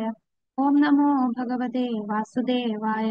നാരായണം നമസ്കൃത്യ നരം ചൈവ നരോത്തമം ദേവീം സരസ്വതിം വ്യാസം തതോ ജയമുദീരയേത്. നഷ്ടപ്രായേഷു ഭദ്രേഷു നിത്യം ഭാഗവത സേവയ. ഭഗവതേ ഉത്തമ ശ്ലോകേ ഭക്തിർഭവതി നൈഷ്ഠികി. മൂകം കരോതി വാചാലം പങ്കും ലംഘയതേ ഗിരിം യത്കൃപാതമഹം വന്ദേ ശ്രീഗുരു ദീനദാരുണം പരമാനന്ദമാധവം ശ്രീചൈതന്യമീശ്വരം. നമോ വിഷ്ണുപാദായ കൃഷ്ണപൃഷ്ഠായ ഭൂതലേ ശ്രീമതേ ഭക്തി വേദാന്ത സ്വാമിനേതി നാമിനെ. നമസ്തേ സരസ്വതേ ദേവേ ഗൗരവാണി പ്രചാരിണേ നിർവിശേഷ ശൂന്യവാദി പാശ്ചാത്യ ദേശധാരിണേ. ജയ ശ്രീകൃഷ്ണ ചൈതന്യ പ്രഭു നിത്യാനന്ദ ശ്രീ അദ്വൈത ഗദാധര ശ്രീവാസാദി ഗൗരഭക്ത വൃന്ദ. ഹരേ കൃഷ്ണ കൃഷ്ണ കൃഷ്ണ ഹരേ ഹരേ ഹരേ രാമ രാമ രാമ ഹരേ ഹരേ. ഹരേ കൃഷ്ണ. സ്കന്ധം 3 അധ്യായം 24 ശ്ലോകം 28. ഓം നമോ ഭഗവതേ വാസുദേവായ. ബഹുജന്മ വിഭക്വേന സമ്യഗ് യോഗ സമാധിതാ ദൃഷ്ടും യതന്തെ യതയാ ശൂന്യാകാരേഷു യത്പദം. ബഹുജന്മ വിഭക്വേന സമ്യഗ് യോഗ സമാധിനാ ദൃഷ്ടും യതന്തെ യതയാ ശൂന്യാകാരേഷു യത്പദം. വിവർത്തനം ശ്രീല പ്രഭുപാദ് കി ജയ്. അനേകം ജന്മങ്ങൾക്കു ശേഷം പക്വമതികളായ യോഗികൾ ഏകാന്ത സ്ഥലങ്ങളിൽ സമ്പൂർണ്ണ യോഗധ്യാനം അനുഷ്ഠിച്ച് പരമദിവ്യോത്തമ പുരുഷനായ ഭഗവാന്റെ പാദപങ്കജങ്ങൾ ദർശിക്കുവാൻ ഉദ്യമിക്കുന്നു. അപ്പൊ ഇവിടെ അനേകം ജന്മങ്ങൾക്ക് ശേഷം പക്വമതികളായ യോഗികൾ ഏകാന്ത സ്ഥലങ്ങളിൽ സമ്പൂർണ്ണ യോഗധ്യാനം അനുഷ്ഠിച്ച് പരമദിവ്യോത്തമ പുരുഷനായ ഭഗവാന്റെ പാദപങ്കജങ്ങൾ ദർശിക്കാൻ ഉദ്യമിക്കുന്നു. ഇതേപോലൊരു ശ്ലോകം നമ്മൾ ഭഗവത്ഗീതയിൽ പഠിക്കുന്നുണ്ട്. ബഹുജന്മ അതുപോലെ തുടങ്ങും. ബഹുനാം, അത് ഏത് ശ്ലോകമാണ്? ജന്മനാമന്തി ആ വാസുദേവ സർവമിതി സഹമാത്മ. ഹരി ബോൾ. അധ്യായം 7 19ാമത്തെ ശ്ലോകം. മാതാജി ഹരേ കൃഷ്ണ. ഹരേ കൃഷ്ണ. ഹരി ബോൾ. അപ്പോ അതേ കാര്യമാണ് ഇവിടെ പറയുന്നത്. അനേകം ജന്മങ്ങൾക്ക് ശേഷം പക്വമതികളായ യോഗികൾ. അപ്പം പക്വമതികളായിട്ടുള്ള യോഗികൾ ഒരുപാട് ജന്മത്തിന് ശേഷമാണ് ഭഗവാനെ മനസ്സിലാക്കുന്നത്. അപ്പോ ആത്മീയ ജ്ഞാനം അല്ലെങ്കിൽ നമ്മുടെ ഭഗവത് സാക്ഷാത്കാരം, ആത്മസാക്ഷാത്കാരം, ഇതൊക്കെ മനസ്സിലാക്കുക എന്ന് പറഞ്ഞാൽ അത് പെട്ടെന്ന് വരുന്നതല്ല. അത് ഒരുപാട് സമയമെടുക്കും. ആത്മീയ ജ്ഞാനമൊക്കെ നമ്മുടെ ഹൃദയത്തിലേക്ക് വരണമെങ്കിൽ ആത്മസാക്ഷാത്കാരം എത്തിക്കണമെങ്കിൽ നമ്മൾ ആരാണ്, ഭഗവാനുമായിട്ട് നമ്മളുടെ ബന്ധം എന്താണെന്നും നമ്മൾ ആത്മാവാണെന്നും ഒക്കെ നമ്മൾ മനസ്സിലാക്കണമെങ്കിൽ അത് പെട്ടെന്ന് ഒരു ദിവസം കൊണ്ട് ഇന്ന് ഞാൻ നാമം ജപിച്ചു നാളെ എനിക്ക് കാണാം, അങ്ങനെയല്ല. അത് പയ്യെ വരികയാണ്. അത് നമ്മുടെ ഇപ്പൊ ഒരു ഉദാഹരണം പറഞ്ഞാൽ മേഘം തുളച്ചു ഇങ്ങനെ സൂര്യൻ ഉദിച്ചു വരിക എന്ന് പറഞ്ഞാൽ കട്ടി മേഘമായിരിക്കും ആദ്യം. ഈ മഴക്കാലമൊക്കെ വരുമ്പോ സൂര്യനെ കാണാനേ പറ്റില്ല, കട്ടിയായിട്ടുള്ള മേഘമാണ്. പിന്നെ അത് മാറി മാറി പയ്യെ അത് ആ കട്ടി മാറി തിന്നാവും. പിന്നെ അത് മാറി മാറി ആ മേഘം മാറി മാറിയാണ് പൂർണ്ണ സൂര്യനെ നമുക്ക് കാണാൻ പറ്റുന്നത്. അതുപോലെയാണ് ഭഗവത് സാക്ഷാത്കാരം അല്ലെ ആത്മസാക്ഷാത്കാരം. ഇത് ലഭിക്കുക എന്ന് പറഞ്ഞാൽ ഒരുപാട് ജന്മം എടുക്കും നമ്മൾ ഈ ഭൗതിക ലോകത്തിൽ നിന്നും തിരിച്ചു വരാൻ. നമ്മള് ഇപ്പൊ 7ാം അധ്യായത്തിലെ ആ ശ്ലോകത്തില് ബഹുനാം ജന്മനാമന്തേ ജ്ഞാനവാൻ ജ്ഞാനം. ഭഗവാൻ 4 തരം ആൾക്കാരെ എന്നെ ആരാധിക്കുന്നു പറയുന്നു അല്ലെ. ചതുർവിധാം ഭജന്തേമാം ജനാസുഹൃദിനാർജുന അർത്ഥ ജിജ്ഞാസു അർത്ഥാർത്ഥി ജ്ഞാനി. അപ്പൊ ഈ ജ്ഞാനി, അതിൽ ഏറ്റവും പ്രിയപ്പെട്ടവൻ ജ്ഞാനിയാണെന്നും പറയുന്നുണ്ട്. അപ്പൊ ഈ ജ്ഞാനവാനായിട്ടുള്ള വ്യക്തി എന്ന് ഇവിടെ ഉദ്ദേശിക്കുന്ന ജ്ഞാനവാൻ എന്ന് പറഞ്ഞാൽ ഒരു ജ്ഞാനം എന്ന് പറയുമ്പോ ഞാൻ ആത്മാവാണ് എന്ന് മാത്രം അറിയുന്നവനല്ല. അവർക്ക് വേദശാസ്ത്രങ്ങൾ പ്രകാരം എന്താണ് പറയുന്നത് ആ കാര്യങ്ങളെല്ലാം അറിയുന്ന ഒരു വ്യക്തിയാണ്. വേദശാസ്ത്രങ്ങൾ, പുരാണങ്ങൾ, ഉപനിഷത്തുകൾ, വേദാന്ത സൂത്രം, ശ്രീമദ് ഭാഗവതം, ഇതെല്ലാം അറിയുന്ന ഒരു വ്യക്തിയായിരിക്കും. ജ്ഞാനവാൻ എന്ന് പറയുമ്പോൾ, ജ്ഞാനി എന്ന് പറയുമ്പോൾ. എന്നാൽ ഭഗവാനാണ് എല്ലാ കാരണങ്ങൾക്കും കാരണം. ആ ഭഗവാനിൽ ഞാൻ ശരണം പ്രാപിക്കണം എന്നറിഞ്ഞാൽ പോലും ആ ശരണം പ്രാപിക്കുക എന്ന് പറഞ്ഞാൽ അതത്ര എളുപ്പമല്ല. ഇന്നത്തെ കാലത്ത് ജ്ഞാനി എന്ന് പറഞ്ഞാൽ കൂടുതലും ആ എന്താ അവ്യക്തിഗതവാദികളാണ്, മായാവാദികളെയാണ് ജ്ഞാനി എന്ന് പറയുന്നത്. അവര് വേദങ്ങൾക്ക് സ്വന്തമായിട്ടുള്ള വ്യാഖ്യാനങ്ങൾ തരുന്നു. ശങ്കരാചാര്യ ഫിലോസഫിക്ക് ശേഷമാണ് ഇങ്ങനെ ഒരു വ്യാഖ്യാനം തരുന്നത്. എന്നാൽ എന്താണ് എല്ലാ വേദങ്ങളുടെയും അന്ത്യം, വേദങ്ങളെല്ലാം പഠിക്കുന്ന ആരെ അറിയാനാണ്? വേദേശ സർവേ അഹമേവ വേദ്യോ, എല്ലാ വേദങ്ങളും എന്നെ മനസ്സിലാക്കാനുള്ളതാണ്. അപ്പൊ ഏറ്റവും വലിയ വേദാന്തിസ്റ്റ് എന്ന് പറയുന്നത് അത് വൈഷ്ണവനാണ്. അവനറിയാം എല്ലാ വേദങ്ങളുടെയും സർവസ്വം അത് ഭഗവാനാണ്, ആ ഭഗവാനിലാണ് പൂർണ്ണമായി ശരണം പ്രാപിക്കേണ്ടത്. അപ്പൊ നമ്മള് ഏറ്റവും കൂടുതൽ മനസ്സിലാക്കേണ്ടത്, ഈ ഒരുപാട് ജന്മം നമ്മൾ ജ്ഞാനിയായിട്ട് ഇരുന്നിട്ട് കാര്യമില്ല. ഇപ്പോൾ തന്നെ നമുക്ക് നമ്മുടെ ഈ ക്ലാസ്സിൽ ചേർന്ന ഒരുപാട് മാതാജിമാരുണ്ട്, പ്രഭുക്കന്മാരും ഉണ്ട്.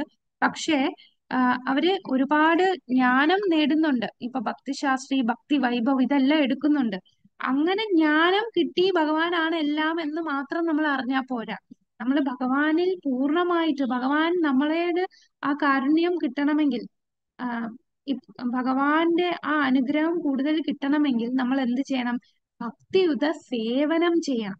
സേവനം ചെയ്താൽ മാത്രമേ അവിടെ അത് പ്രഭുപാദർ എല്ലായിടത്തും ഭക്തി ഭക്തി എന്ന് പറയുന്നില്ല, ഭക്തിയുത സേവനം. നമ്മൾ കേൾക്കുന്നത് ഒരു സേവനമാണെങ്കിലും അതിനേക്കാളും കൂടുതൽ നമ്മൾ ഭക്തിയുത സേവനം, ഇപ്പോൾ ഈ ഇസ്കോൺ മാംഗ്ലൂരിന്റെ ഇതില് ക്ലാസ് എടുക്കാനും അഡ്മിൻ ആകാനും കുറച്ചു പേർക്ക് പറ്റുന്നുള്ളൂ. അല്ലാതെ ഒരുപാട് പേര് ക്ലാസ് ജസ്റ്റ് കേട്ടു പോവുകയാണ്. അത് മാത്രം പോരാ, നമുക്ക് സേവനം ചെയ്യണം. അതിനുള്ള ഒരു ഓപ്പർച്യൂണിറ്റി നമുക്ക് നാമനിഷ്ഠദാസ് പ്രഭു തന്നിട്ടുണ്ട്. ഈ അറ്റൻഡ് ചെയ്യുന്ന ആൾക്കാർക്കും സേവനം ചെയ്യാം. വർഷത്തിൽ ഒരിക്കൽ എല്ലാവർക്കും ഒരു ടീമായിട്ട്, ഒരു 40-50 പേരൊക്കെ ടീമായിട്ട് നമുക്ക് വർഷത്തിൽ ഒരിക്കൽ അവിടെ ക്ഷേത്രത്തിൽ പോയി സേവനം ചെയ്യാം. അപ്പൊ അത് വലിയ, എല്ലാ ദിവസവും നമുക്ക് പോകാൻ പറ്റുന്നില്ല, നമ്മളെല്ലാം ഒരുപാട് ദൂരെയാണ്, മാംഗ്ലൂർ വരെ പോകണമല്ലോ. അതുകൊണ്ടാണ് എന്തായാലും ഈ 365 ദിവസത്തില് 1-2 ദിവസം തീർച്ചയായിട്ടും നമുക്ക് കിട്ടും. അപ്പൊ അങ്ങനെ നമുക്ക് അവിടെ പോയി ഒരു സേവനം ചെയ്യാനുള്ള അവസരം തന്നിട്ടുണ്ട്. അപ്പൊ അതിന് താല്പര്യമുള്ളവരെ നമ്മളെ ക്ലാസ് കഴിഞ്ഞിട്ട് ഒന്ന് പേര് തരേണ്ടതുണ്ട്. അപ്പൊ ഞാൻ അതിന്റെ പ്രാധാന്യമാണ് പറയുന്നത്. ഇവിടെ ഈ ഒരു ശ്ലോകത്തിൽ കൂടി തന്നെ നമുക്ക് കർദമമുനി പറയുന്നുണ്ട്, അനേകം ജന്മങ്ങൾക്ക് ശേഷം പക്വമതികളായ യോഗികളാണ് ഏകാന്ത സ്ഥലത്ത് സമ്പൂർണ്ണ യോഗനിഷ്ഠ പരമദിവ്യോത്തമ പുരുഷനായ ഭഗവാന്റെ പാദപങ്കജങ്ങൾ ദർശിക്കാൻ ഉദ്യമിക്കുന്നത്. അപ്പോൾ നമ്മളിപ്പോ ഒരുപാട് ജ്ഞാനിയായിട്ട് കാര്യമില്ല. എനിക്ക് ഭഗവത്ഗീത എല്ലാം അറിയാം, ഭാഗവതം എല്ലാം എവിടുന്ന് ഏത് സ്കന്ധം എന്ത് ചോദിച്ചാലും അറിയാം. പക്ഷെ അതിലല്ല കാര്യം. നമ്മളുടെ ആ ഭക്തി ഉള്ളിൽ വളരുക എന്ന് പറഞ്ഞാൽ അത് സേവനം ചെയ്താൽ മാത്രമേ വരികയുള്ളൂ. നമുക്ക് ആ ബ്രാഹ്മണന്റെ കഥ അറിയാലേ, ശ്രീരംഗത്തുള്ള ഒരു ബ്രാഹ്മണന്റെ കഥ. എന്താണ്? ആ ബ്രാഹ്മണന്റെ അടുത്ത് തന്റെ ഗുരു പറയും, നീ ഭഗവത്ഗീത വായിക്കുക. പക്ഷെ ആ ബ്രാഹ്മണന് എഴുത്തിനും വായനയും ഒന്നും അറിയില്ല. അപ്പം ബാക്കിയുള്ളവരെല്ലാം കളിയാക്കും, ഈ സംസ്കൃത ശ്ലോകങ്ങൾ ഈ ബ്രാഹ്മണൻ വായിക്കാനോ, അതോ ഒന്നും വായിക്കാൻ അറിയാത്ത ഇയാളാണോ ഇത് വായിക്കുക? അപ്പോ എന്താണ്, ആ ബ്രാഹ്മണൻ അതൊന്നും ശ്രദ്ധിക്കുന്നില്ല. ബ്രാഹ്മണൻ ആ ബുക്ക് തുറന്നപ്പോൾ തന്നെ അദ്ദേഹത്തിന്റെ കണ്ണിൽ നിന്ന് കണ്ണീര് വരികയാണ്. അദ്ദേഹത്തിന് എഴുതാനും വായിക്കാനും ഒന്നും അറിയില്ല. അപ്പോ ചൈതന്യ മഹാപ്രഭു അദ്ദേഹത്തോട് ചോദിക്കുക, എന്തിനാണ് അങ്ങ് കരയുന്നത്? അപ്പൊ എന്താ പറയാ? പരമദിവ്യോത്തമ പുരുഷനായിട്ടുള്ള ഭഗവാന്റെ കണ്ടില്ലേ, ഒരു സാരഥിയായിട്ട് തന്റെ ഭക്തന് വേണ്ടി സാരഥിയാവാൻ വരെ വന്നു. അത്രയും കാരുണ്യവാനായിട്ടുള്ള ആ ആ ഭഗവാന്റെ ആ കാരുണ്യം കണ്ടിട്ട് എനിക്ക് കണ്ണീര് വന്നതാണ്. അപ്പൊ ചൈതന്യ മഹാപ്രഭു എന്താ പറയാ? അവനാണ് യഥാർത്ഥ ഭക്തൻ. അല്ലാതെ നമ്മൾ ഒരുപാട് അറിവുണ്ടായിട്ടോ ഒന്നും കാര്യമില്ല, അല്ലെ? നമ്മൾ ഒരുപാട് കാര്യങ്ങൾ മനസ്സിലാക്കി, ഒരുപാട് ശ്ലോകങ്ങൾ കാണാതെ പഠിച്ചു, എനിക്ക് ഭക്തിശാസ്ത്രി സർട്ടിഫിക്കറ്റ് ഉണ്ട്, ഭക്തി വൈഭവ സർട്ടിഫിക്കറ്റ് ഉണ്ട്. ഇല്ല, അതല്ല ഭക്തി എന്ന് പറഞ്ഞാൽ. നമ്മുടെ ഈ അറിവല്ല, ജ്ഞാനം മാത്രം പോരാ, നമ്മൾ സേവനം ചെയ്യണം.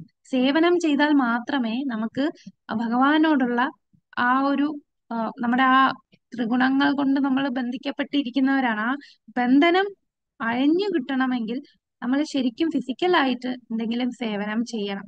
അതിനുള്ള അവസരമാണ് നമുക്ക് നാമനിഷ്ഠദാസ് പ്രഭു തന്നിരിക്കുന്നത്.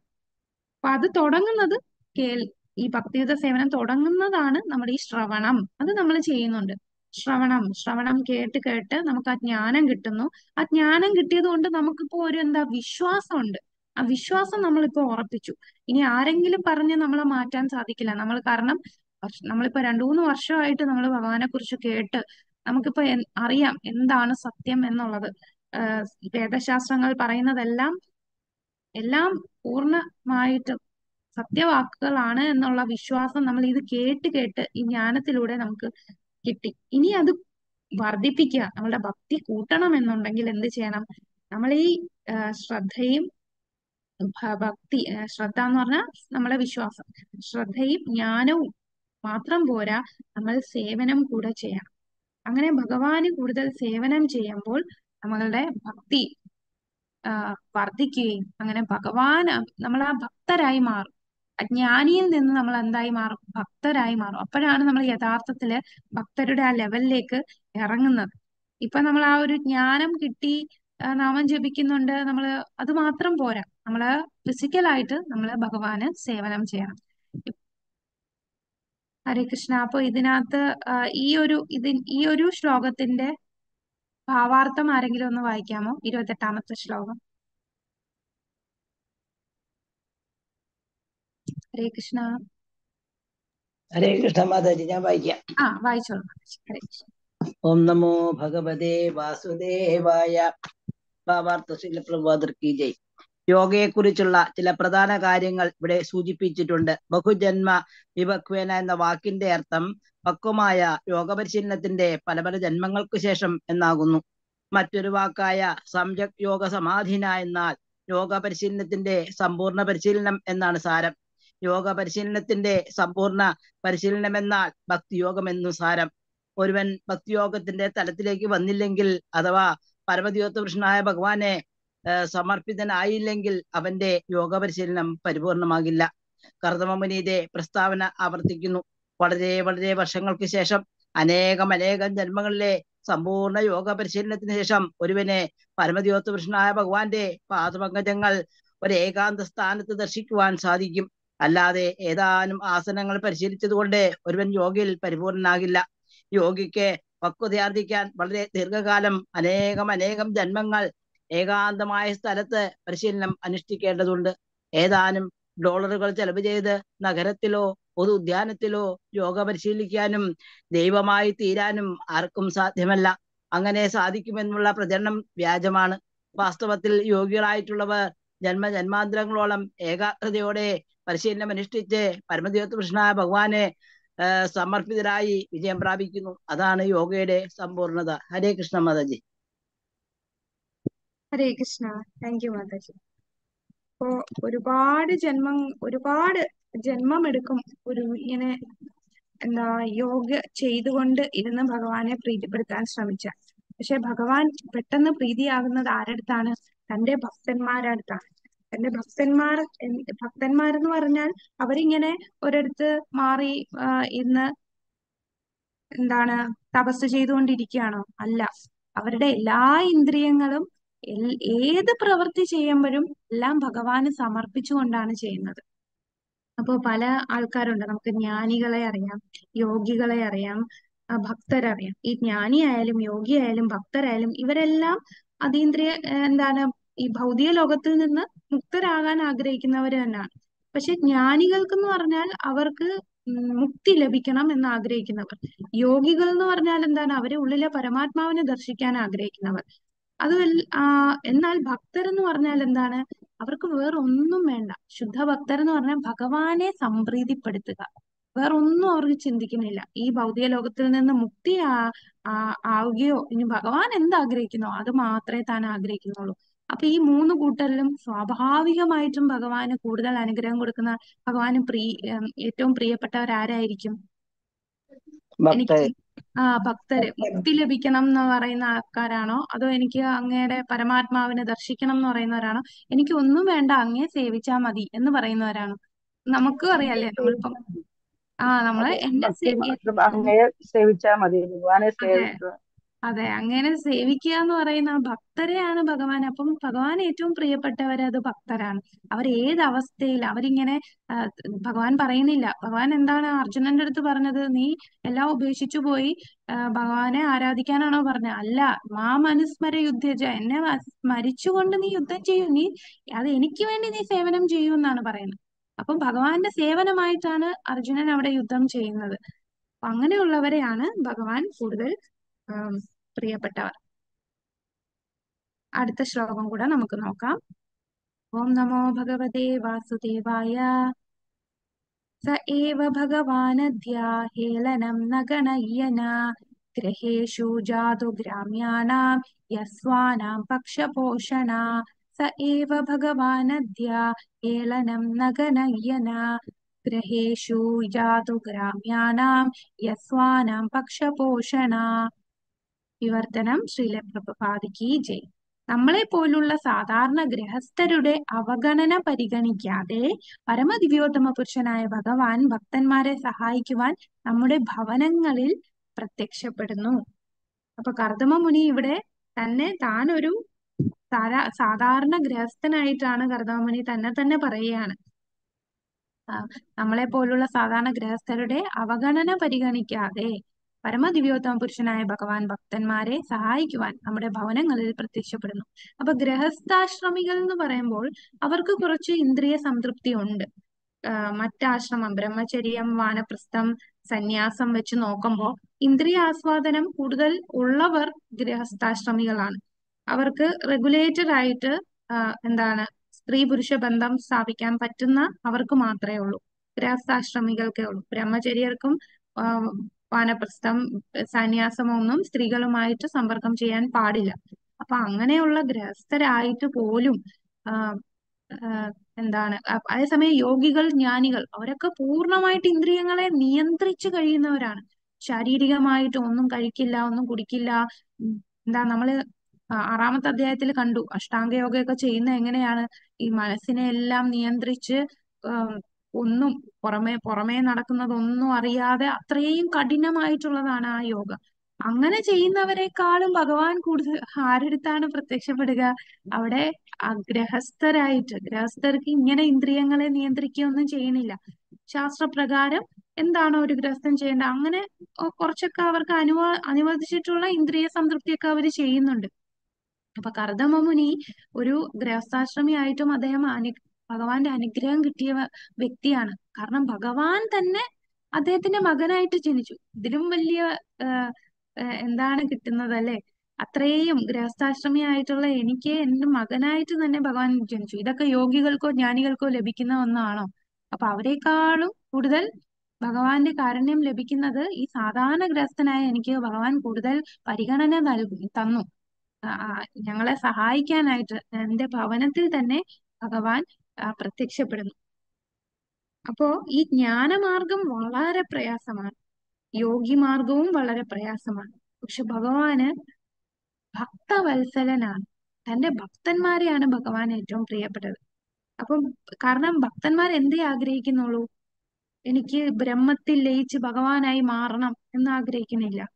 എനിക്ക് ഭഗവാന്റെ ദർശനം കിട്ടണം എന്ന് ആഗ്രഹിക്കുന്നില്ല. ഭഗവാന്റെ കൂടെ നിന്ന് എന്ത് ചെയ്യണം? ഭക്തിയുത സേവനം ചെയ്യണം.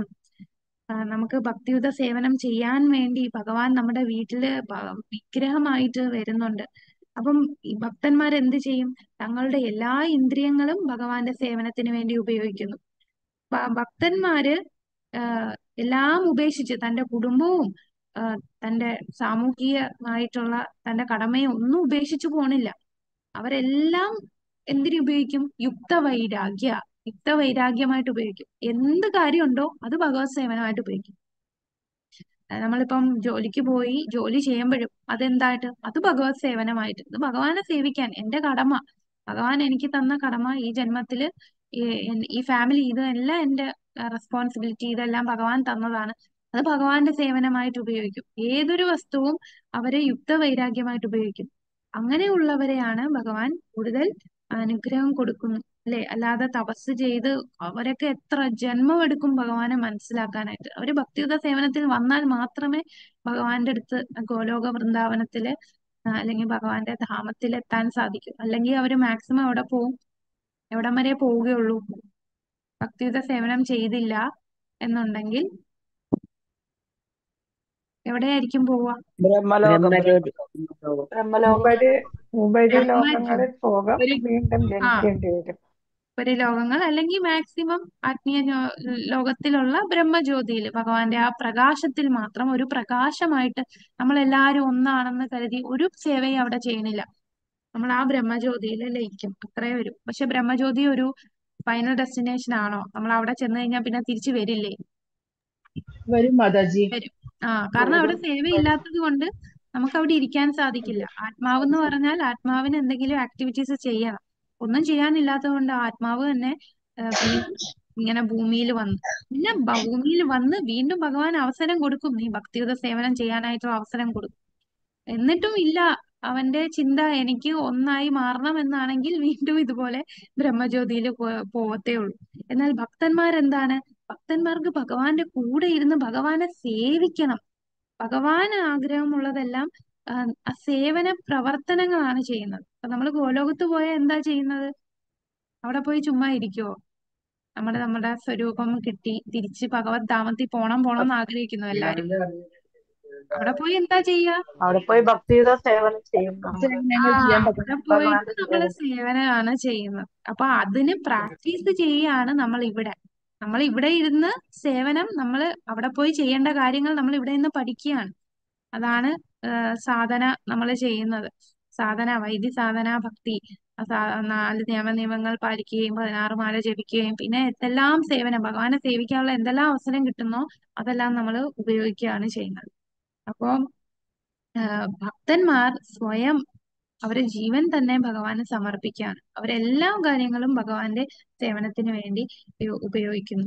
അപ്പൊ നമുക്ക് ഈ ഭഗവാനെ ശരണം പ്രാപിക്കുക എന്നുള്ള മനസ്ഥിതി വരണമെങ്കിൽ നമുക്ക് ആ ഉള്ളില് ആ നമുക്ക് സേവനം ചെയ്യാനുള്ള മനസ്ഥിതി വേണം. കൂടാതെ നമ്മളുടെ ഉള്ളില് നമ്മള് ഒരു വിനയത്വം വേണം. വിനയം അതും ഒരു പ്രധാനപ്പെട്ട കാര്യമാണ്. ഞാൻ എന്തോ വലിയ ആളാണ്, എനിക്കിതെല്ലാം അറിയാം, എനിക്ക് ഏത് ശ്ലോകം ചോദിച്ചാലും നമ്പർ സഹിതം ഞാൻ ആ ശ്ലോകം പറയും, ശ്രീമദ് ഭാഗവതത്തിലെ ഏത് സ്കന്ധത്തിൽ എന്ത് ചോദിച്ചാലും എനിക്കറിയാം. ആ ഒരു അഹങ്കാര ഭാവം നമുക്ക് വന്നു കഴിഞ്ഞാൽ അവിടെ നമുക്ക് ഭക്തി ഉണ്ടാവില്ല, ഭഗവാനിൽ നമുക്ക് ശരണം പ്രാപിക്കാൻ സാധിക്കില്ല. അല്ലെ ഞാൻ വലിയ ഭക്തനാണ് എന്ന് ഉള്ള ഒരു ഭാവം വന്നാലും നമുക്ക് ഭഗവാന് അതൊക്കെ നമ്മുടെ ഭക്തിയിലുള്ള ഓരോ തടസ്സങ്ങളാണ്. എന്നാൽ ഇപ്പം നാമം ഒരുപാട് പേര് ഇപ്പൊ നാമം ജപിക്കുന്നുണ്ട്. ഹരേ കൃഷ്ണ മഹാമന്ത്രം ജപിക്കുന്ന എല്ലാവരും തീർച്ചയായിട്ടും യോഗികളെയും ജ്ഞാനികളെക്കാളും ഉയർന്നവര് തന്നെയാണ്. എന്നാൽ ഭഗവാന്റെ ഹൃദയത്തെ കവർന്നെടുക്കാൻ കഴിയുന്ന ആർക്കാണ്? വിനയത്തോടു കൂടി ഭഗവാന്റെ എല്ലാ സേവനങ്ങളും ഭഗവാന് വേണ്ടി സമർപ്പിച്ച് ജീവിക്കുന്നവർ, അവരാണ് ഭഗവാന്റെ ഹൃദയം കവരുന്നവർ. അവർക്ക് അചഞ്ചലമായിട്ട് ഭഗവാനിലോട്ടുള്ള ഭക്തിയും ഭഗവാന്റെ വാക്കുകളും നിർദ്ദേശങ്ങളും എല്ലാം മനസ്സറിഞ്ഞ് അത് ഏറ്റെടുത്ത് പ്രവർത്തിക്കുന്നവർ, സ്വന്തമായിട്ടൊന്നും ആഗ്രഹിക്കാതെ പൂർണ്ണമായും ഭഗവാന് വേണ്ടി സേവനം ചെയ്യുന്നവർ, അങ്ങനെയുള്ളവരാണ് ഭഗവാന്റെ ഹൃദയം കവരുന്നവർ, ആ ഒരു ഭാവത്തിലെത്തുന്നവർ. ഇപ്പൊ നമ്മള് ബ്രാഹ്മണന്റെ കഥ പറഞ്ഞു അല്ലെ, ആ ബ്രാഹ്മണൻ ആ ഭാവമുണ്ട്, അവിടെ ജ്ഞാനമല്ല. ആ ബ്രാഹ്മണനാണ് ഉയർന്ന ഭക്തനെന്ന് ചൈതന്യ മഹാപ്രഭു മനസ്സിലാക്കി. അങ്ങനെ ചൈതന്യ മഹാപ്രഭു ആ ബ്രാഹ്മണനെ ചാതുർമാസ്യത്തില് ആ ബ്രാഹ്മണനെ കൊണ്ടുപോകും. കണ്ടോ, അത്രയും ആ ഭാവം എത്തിയത് കൊണ്ട് കൂടെ ഭഗവാൻ തന്നെ ആ ബ്രാഹ്മണന്റെ കൂടെ വന്നു. ചൈതന്യ മഹാപ്രഭു സ്വയം വന്നു. പക്ഷെ അദ്ദേഹത്തിന് എഴുതാനോ വായിക്കാനോ ശാസ്ത്രങ്ങൾ പഠിക്കാനോ അതൊന്നും അറിയില്ല. ആ ഭാവം അദ്ദേഹത്തിനുണ്ട്. അപ്പൊ നമുക്ക് ആ ഭാവം, നമുക്ക് ഒരുപാട് കാര്യങ്ങൾ അറിയാം, ഞാൻ എല്ലാം കേൾക്കുന്നുണ്ട്, ഈ ജ്ഞാനം കിട്ടുക മാത്രമല്ല, നമുക്ക് ആ ഭാവം വളരണമെങ്കിൽ നമ്മൾ ഭക്തിയുത സേവനം തീർച്ചയായിട്ടും ചെയ്യണം. ഹരേ കൃഷ്ണ. അപ്പൊ നമുക്ക് ബാക്കി ശ്ലോകങ്ങള് അടുത്ത ക്ലാസ്സിൽ തീർക്കാം. ഇനി ആകെ 3 ശ്ലോകം കൂടെ ഉള്ളൂ, അല്ല 4 ശ്ലോകം. നമ്മളിപ്പോ ഇതിന്റെ എന്താണ് കോണ്ടെക്സ്റ്റ് എല്ലാം പറഞ്ഞിട്ട് ഇന്ന് 2 ശ്ലോകം കണ്ടു. അപ്പൊ ഇനി നമ്മൾ നേരത്തെ പറഞ്ഞ പോലെ നാമനിഷ്ഠദാസ് പ്രഭു അവിടെ സേവനം ചെയ്യാനായിട്ട് നമ്മൾ എല്ലാ ലാംഗ്വേജിലുള്ളവരെയും വിളിക്കുന്നുണ്ട്. നമ്മുടെ മലയാളം ഗ്രൂപ്പില് താല്പര്യമുള്ള ഒരു 40 പേരുണ്ട്. ഇപ്പൊ ഡേറ്റും സമയമൊന്നും ഇപ്പൊ തീരുമാനിക്കുന്നില്ല. താല്പര്യമുള്ളവരെല്ലാരും വന്നിട്ട് എല്ലാവരുടെയും സൗകര്യം വെച്ച് ഡേറ്റും അതിന്റെ ഉള്ള കാര്യങ്ങൾ അവിടെ പോയി എന്തൊക്കെ ചെയ്യണം എന്നുള്ളത് നമ്മൾ പിന്നെ തീരുമാനിക്കും. ഇപ്പം നമുക്ക് വേണ്ടത് ആരൊക്കെയാണ് വരാൻ തയ്യാറായിട്ടുള്ളത്. കാരണം സേവനം അത് വളരെ പ്രധാനമാണ്. ഭക്തിയുത സേവനം നമ്മൾ ക്ലാസ് കേൾക്കുന്നുണ്ട്, ശരിയാണ്. അത് ശ്രദ്ധ, സാധുസംഘ, ഭജന ക്രിയൊക്കെ വരുന്നുണ്ട്. ഓക്കെ, നമ്മളിപ്പോ എന്നും കേൾക്കുന്നുണ്ട്. കേൾക്കുക എന്ന് പറയുന്നത് നമ്മുടെ ഒരു സേവനം തന്നെയാണ്. ശ്രവണം മാത്രമേ ആവുന്നുള്ളൂ. അത് പോരാ, അത് തുടക്കമാണ്. നമുക്കിനി ഭക്തിയിൽ ഉയരണമെന്നുണ്ടെങ്കിൽ തീർച്ചയായിട്ടും നമുക്ക് സേവനം ചെയ്യാം. അപ്പൊ അതിന് താല്പര്യമുള്ളവരൊന്ന് പേര് പറയാമോ? ചോദിക്കാം. പ്രമീള മാതാജി, ഹരേ കൃഷ്ണ. താല്പര്യമുണ്ട് മാതാജി. ഹരി ബോൾ. ഹരേ കൃഷ്ണ മാതാജി. അപ്പൊ മാതാജിയുടെ പേര് നോട്ട് ഹരേ ചെയ്യുന്നുണ്ട് കൃഷ്ണ. ശ്രീജ മാതാജി. അപ്പൊ ഹരേ കൃഷ്ണ. മാതാജിനെ വേറൊരു ഗ്രൂപ്പിൽ ഹരേ ആഡ് ചെയ്യും. കൃഷ്ണ. പ്രമീള മാതാജി. പ്രമീള ജയവത്സൻ. ഹരി. ഓക്കെ മാതാജി, ഹരേ കൃഷ്ണ. ശാരദാ മാതാജി നേരത്തെ പേര് കൊടുത്തിരുന്നോ? ഹരേ കൃഷ്ണ. ശാരദാ മാതാജി ഭക്തിശാസ്ത്രിയിലുള്ള കുറച്ചു പേര് കൊടുത്തിരുന്നു എന്ന് പറഞ്ഞു. ഇല്ല മാതാജി, ഞാൻ കൊടുത്തിട്ടില്ല. ഞാൻ ഇവിടെ ഓ, സേവ ചെയ്യുന്നുണ്ട് മാതാജി മാതാജി. ഗുജറാത്തിലാണ്. ഓക്കെ, അവിടെ ഞാൻ ടെമ്പിളിൽ സേവ ചെയ്യുന്നുണ്ട്. അതെ അതെ. ശാരദാ ഞാൻ ഫുള്ള് മാതാജി. സേവയുണ്ട് മാതാജി. ഫുള്ള് സേവയുണ്ട് ഓക്കെ എനിക്ക് ഓക്കെ. അമ്പലത്തില്. ഹരി ബോൾ. അതെ, ശാരദാ മാതാജിയെ കുറിച്ച് പറയുകയാണെങ്കിൽ മാതാജി ഒരു ദിവസം ദൂരെയാണ് മാതാജി ടെമ്പിൾ. അപ്പൊ മാതാജി ശനിയും ഞായറും ദിവസം ഉണ്ടെങ്കിൽ അവിടെ ഫുൾ ഡേ അവിടെയാണ്. അവിടെ ആ ടെമ്പിളിൽ എല്ലാ സേവയും ചെയ്യുന്നുണ്ട് മാതാജി. ഹരേ കൃഷ്ണ. അപ്പൊ അതുകൊണ്ട് എനിക്ക് വരേണ്ട കാര്യമില്ലല്ലോ ഇല്ല മാതാജി. ഇല്ല ഇല്ല, കുഴപ്പമില്ല മാതാജി. മാതാജി ആ, ഓൾറെഡി ഓക്കെ. സേവ ചെയ്യുന്നുണ്ട്. ഹരേ ഉം. കൃഷ്ണ. ഹരേ കൃഷ്ണ. ഭാരതി മാതാജി, ഹരേ കൃഷ്ണ. ഹരേ കൃഷ്ണ. ഭാരതി മാതാജി. വിജയകുമാരി മാതാജി, വിജയകുമാരി അമ്മ മാതാജി. മാതാജി പേര് കൊടുത്തിരുന്നോ? ഹരേ കൃഷ്ണ. ഞാൻ കൊടുത്തില്ല. ഞാൻ ഇന്ന് അമ്മിണി മാതാജിയോട് സംസാരിച്ചിരുന്നു. ഞാൻ ട്രിവാൻഡ്രം ഇസ്കോണിൽ ചെയ്യാന്ന് വിചാരിക്കാം മാതാജി. മംഗലാപുരം വരാൻ അസൗകര്യമുണ്ട്. ഓക്കെ അപ്പൊ ഓക്കെ. ഇവിടെ പള്ളിച്ചൽ പ്രഭുജിയെ എനിക്ക് പരിചയമുണ്ട്. ജയസാശി പ്രഭു. അല്ല, ഗിരി ആ, പ്രഭുജിയില്ലേ? ഗിരിപ്രഭു. ഓക്കെ. അപ്പൊ അദ്ദേഹത്തിന് പരിചയമുണ്ട്. അപ്പൊ ഞാനും മോളും ഇവിടെ സേവ ചെയ്യാന്ന് വിചാരിച്ചു. മോളും പഠിക്കുന്നുണ്ട്, ഹരി ലെവൽ ബോൾ. 2 പഠിക്കുന്നുണ്ട്. ഓക്കെ അപ്പൊ ഞങ്ങൾ ഇവിടെ ചെയ്യാന്ന് വിചാരിച്ചു. അവിടെ വരാനുള്ള ഒരു ബുദ്ധിമുട്ടുണ്ട്. ഓക്കെ മാതാജി. എന്നാലും നമുക്ക് ശരി. ട്രൈ ചെയ്യാം മാതാജി. വർഷത്തിൽ ഒരിക്കലല്ലേ, അപ്പം അത് ഏതെങ്കിലും ഒരു ദിവസം പിന്നെ പറ്റും. വെക്കേഷൻ ആകുമ്പം പോകാന്ന് വിചാരിക്കുന്നു. Okay okay okay okay. അപ്പൊ മോള് എല്ലാവർക്കും വർക്കിംഗ് സൗകര്യം ആണ്. വെക്കേഷൻ സമയമായിരിക്കും. അപ്പൊ നമുക്ക് അതെ, മോള് വർക്കിംഗ് ആണ്. അപ്പൊ പിന്നെ ആ, കുഞ്ഞ് സ്കൂളുണ്ട്. അപ്പൊ അത് കാരണം വെക്കേഷന് അതെ അതെ അതെ. പോകാന്ന് വിചാരിച്ചു. വെക്കേഷൻ ആകുമ്പോ. ഓക്കെ. അതിനു മുന്നേ ഇവിടെ പള്ളിച്ചൽ പോയി ചെയ്യാന്ന് വിചാരിക്കും. ശരി മാതാജി. ഓക്കെ. ഹരേ കൃഷ്ണ. എന്നാലും മാതാജി വെക്കേഷൻ ആകുമ്പോ പോകാൻ താല്പര്യം ഉണ്ടല്ലോ. അപ്പൊ ആ മാതാജിനെയും കൂടി അതെ. പേര് നോട്ട് ചെയ്യാം. ശരി. ഓക്കെ. അപ്പൊ ശ്രീജ മാതാജി മാതാജിനെ ഹരേ കൃഷ്ണ. എന്റെ പേര് നോട്ട് ചെയ്തോളാം മാതാജി. ഞാൻ കേരളത്തിൽ വരുന്നുണ്ടെങ്കിൽ ബാംഗ്ലൂർ എന്തായാലും വരും. ഹരി ബോൾ. ഉം. രമാബായി മാതാജി, ഹരേ കൃഷ്ണ. രമാബായി മാതാജി. മാതാജി അൺമ്യൂട്ട് ചെയ്തോളൂ. ഹരേ കൃഷ്ണ മാതാജി. ഞാൻ ഒരു ദിവസം വരാം. ഡേറ്റ് ഡേറ്റ് പിന്നീട് ഹരേ നമുക്ക് കൃഷ്ണ. എല്ലാവരുടെയും സൗകര്യമുള്ള പോലെ. കേൾക്കാനില്ലേ മാതാജി? കേൾക്കാം മാതാജി, കേൾക്കാം. ഡേറ്റ് പിന്നീട് നമുക്ക് സൗകര്യമുള്ള പോലെ ഹരേ കൃഷ്ണ. എല്ലാവർക്കും പറ്റുന്ന ഒരു ദിവസം നമുക്ക് നോക്കാം മാതാജി. ഹരേ കൃഷ്ണ മാതാജി. ഒരു ദിവസം എന്തായാലും വരാം. ഹരേ കൃഷ്ണ മാതാജി. ഹരി ബോൾ. ഗുരുവായൂർ ഇസ്കോണിൽ പോവാറുണ്ട്. ഗുരുവായൂർ ഇസ്കോണിൽ ഉണ്ടെങ്കിലും കുഴപ്പമില്ല. ഞാൻ ഭാഗവതത്തിലും കയറുന്ന വ്യക്തിയാണ്. അപ്പൊ അതുകൊണ്ട് മാംഗ്ലൂർ ധനഞ്ജയ പ്രഭുവിന്റെ ക്ലാസ്സിൽ കയറാറുള്ള ആളാണ്. അപ്പൊ നമ്മൾ എന്തായാലും മാംഗ്ലൂർ ഇസ്കോണായിട്ടും കണക്റ്റഡ് തന്നെയാണ്. അവിടേക്കും വരാം മാതാജി. സന്തോഷമേ ഉള്ളൂ. ഹരേ കൃഷ്ണ. താങ്ക് യു മാതാജി. ഹരേ കൃഷ്ണ. ഹരേ കൃഷ്ണ. രത്ന മാതാജി, ഹരേ കൃഷ്ണ. ഭാരതി മാതാജി. മാതാജി. താല്പര്യമുണ്ട് മാതാജി, പക്ഷെ ഞാൻ ബാംഗ്ലൂരാണ്. നമ്മൾ ആഗ്രഹിച്ചാൽ മതി മാതാജി. ബാക്കി നമുക്ക് അത്രയും ആഗ്രഹം ഉണ്ടെങ്കിൽ ഭഗവാൻ തീർച്ചയായിട്ടും അതിനൊരു അവസരം നമുക്ക് വരാനുള്ള എല്ലാം അറേഞ്ച് ചെയ്ത് തരും. ഓക്കെ. മാതാജിയുടെ വീട്ടിൽ ആരൊക്കെയുണ്ട്? കൊണ്ടുവരാനോ അങ്ങനെ ബുദ്ധിമുട്ടോ വല്ലതും ഉണ്ടോ? ഹസ്ബൻഡും ഉണ്ട്. ഓക്കെ, അപ്പൊ രണ്ടുപേരും കൂടെ വരാം മാതാജി. ഹരേ കൃഷ്ണ. ഹസ്ബൻഡിന് മാതാജി എന്താ മാതാജി? ഹസ്ബൻഡിന് അതിലൊന്നും താല്പര്യമില്ല. Okay okay okay Mataji. എന്നാലും ശ്രമിക്കും മാതാജി, എത്രയും പറ്റുവാണെന്നുണ്ടെങ്കിൽ മാതാജി കോണ്ടാക്ട് ചെയ്താൽ മതി. അപ്പം അങ്ങോട്ട് വരുന്ന കാര്യങ്ങളൊക്കെ നമ്മൾ പറഞ്ഞു തരാം. ഭാരതി മാതാജി, ഹരേ കൃഷ്ണ. ആഗ്രഹം ഉണ്ടെങ്കിലും ഒട്ടും കഴിയില്ലാത്തൊരു സാഹചര്യം.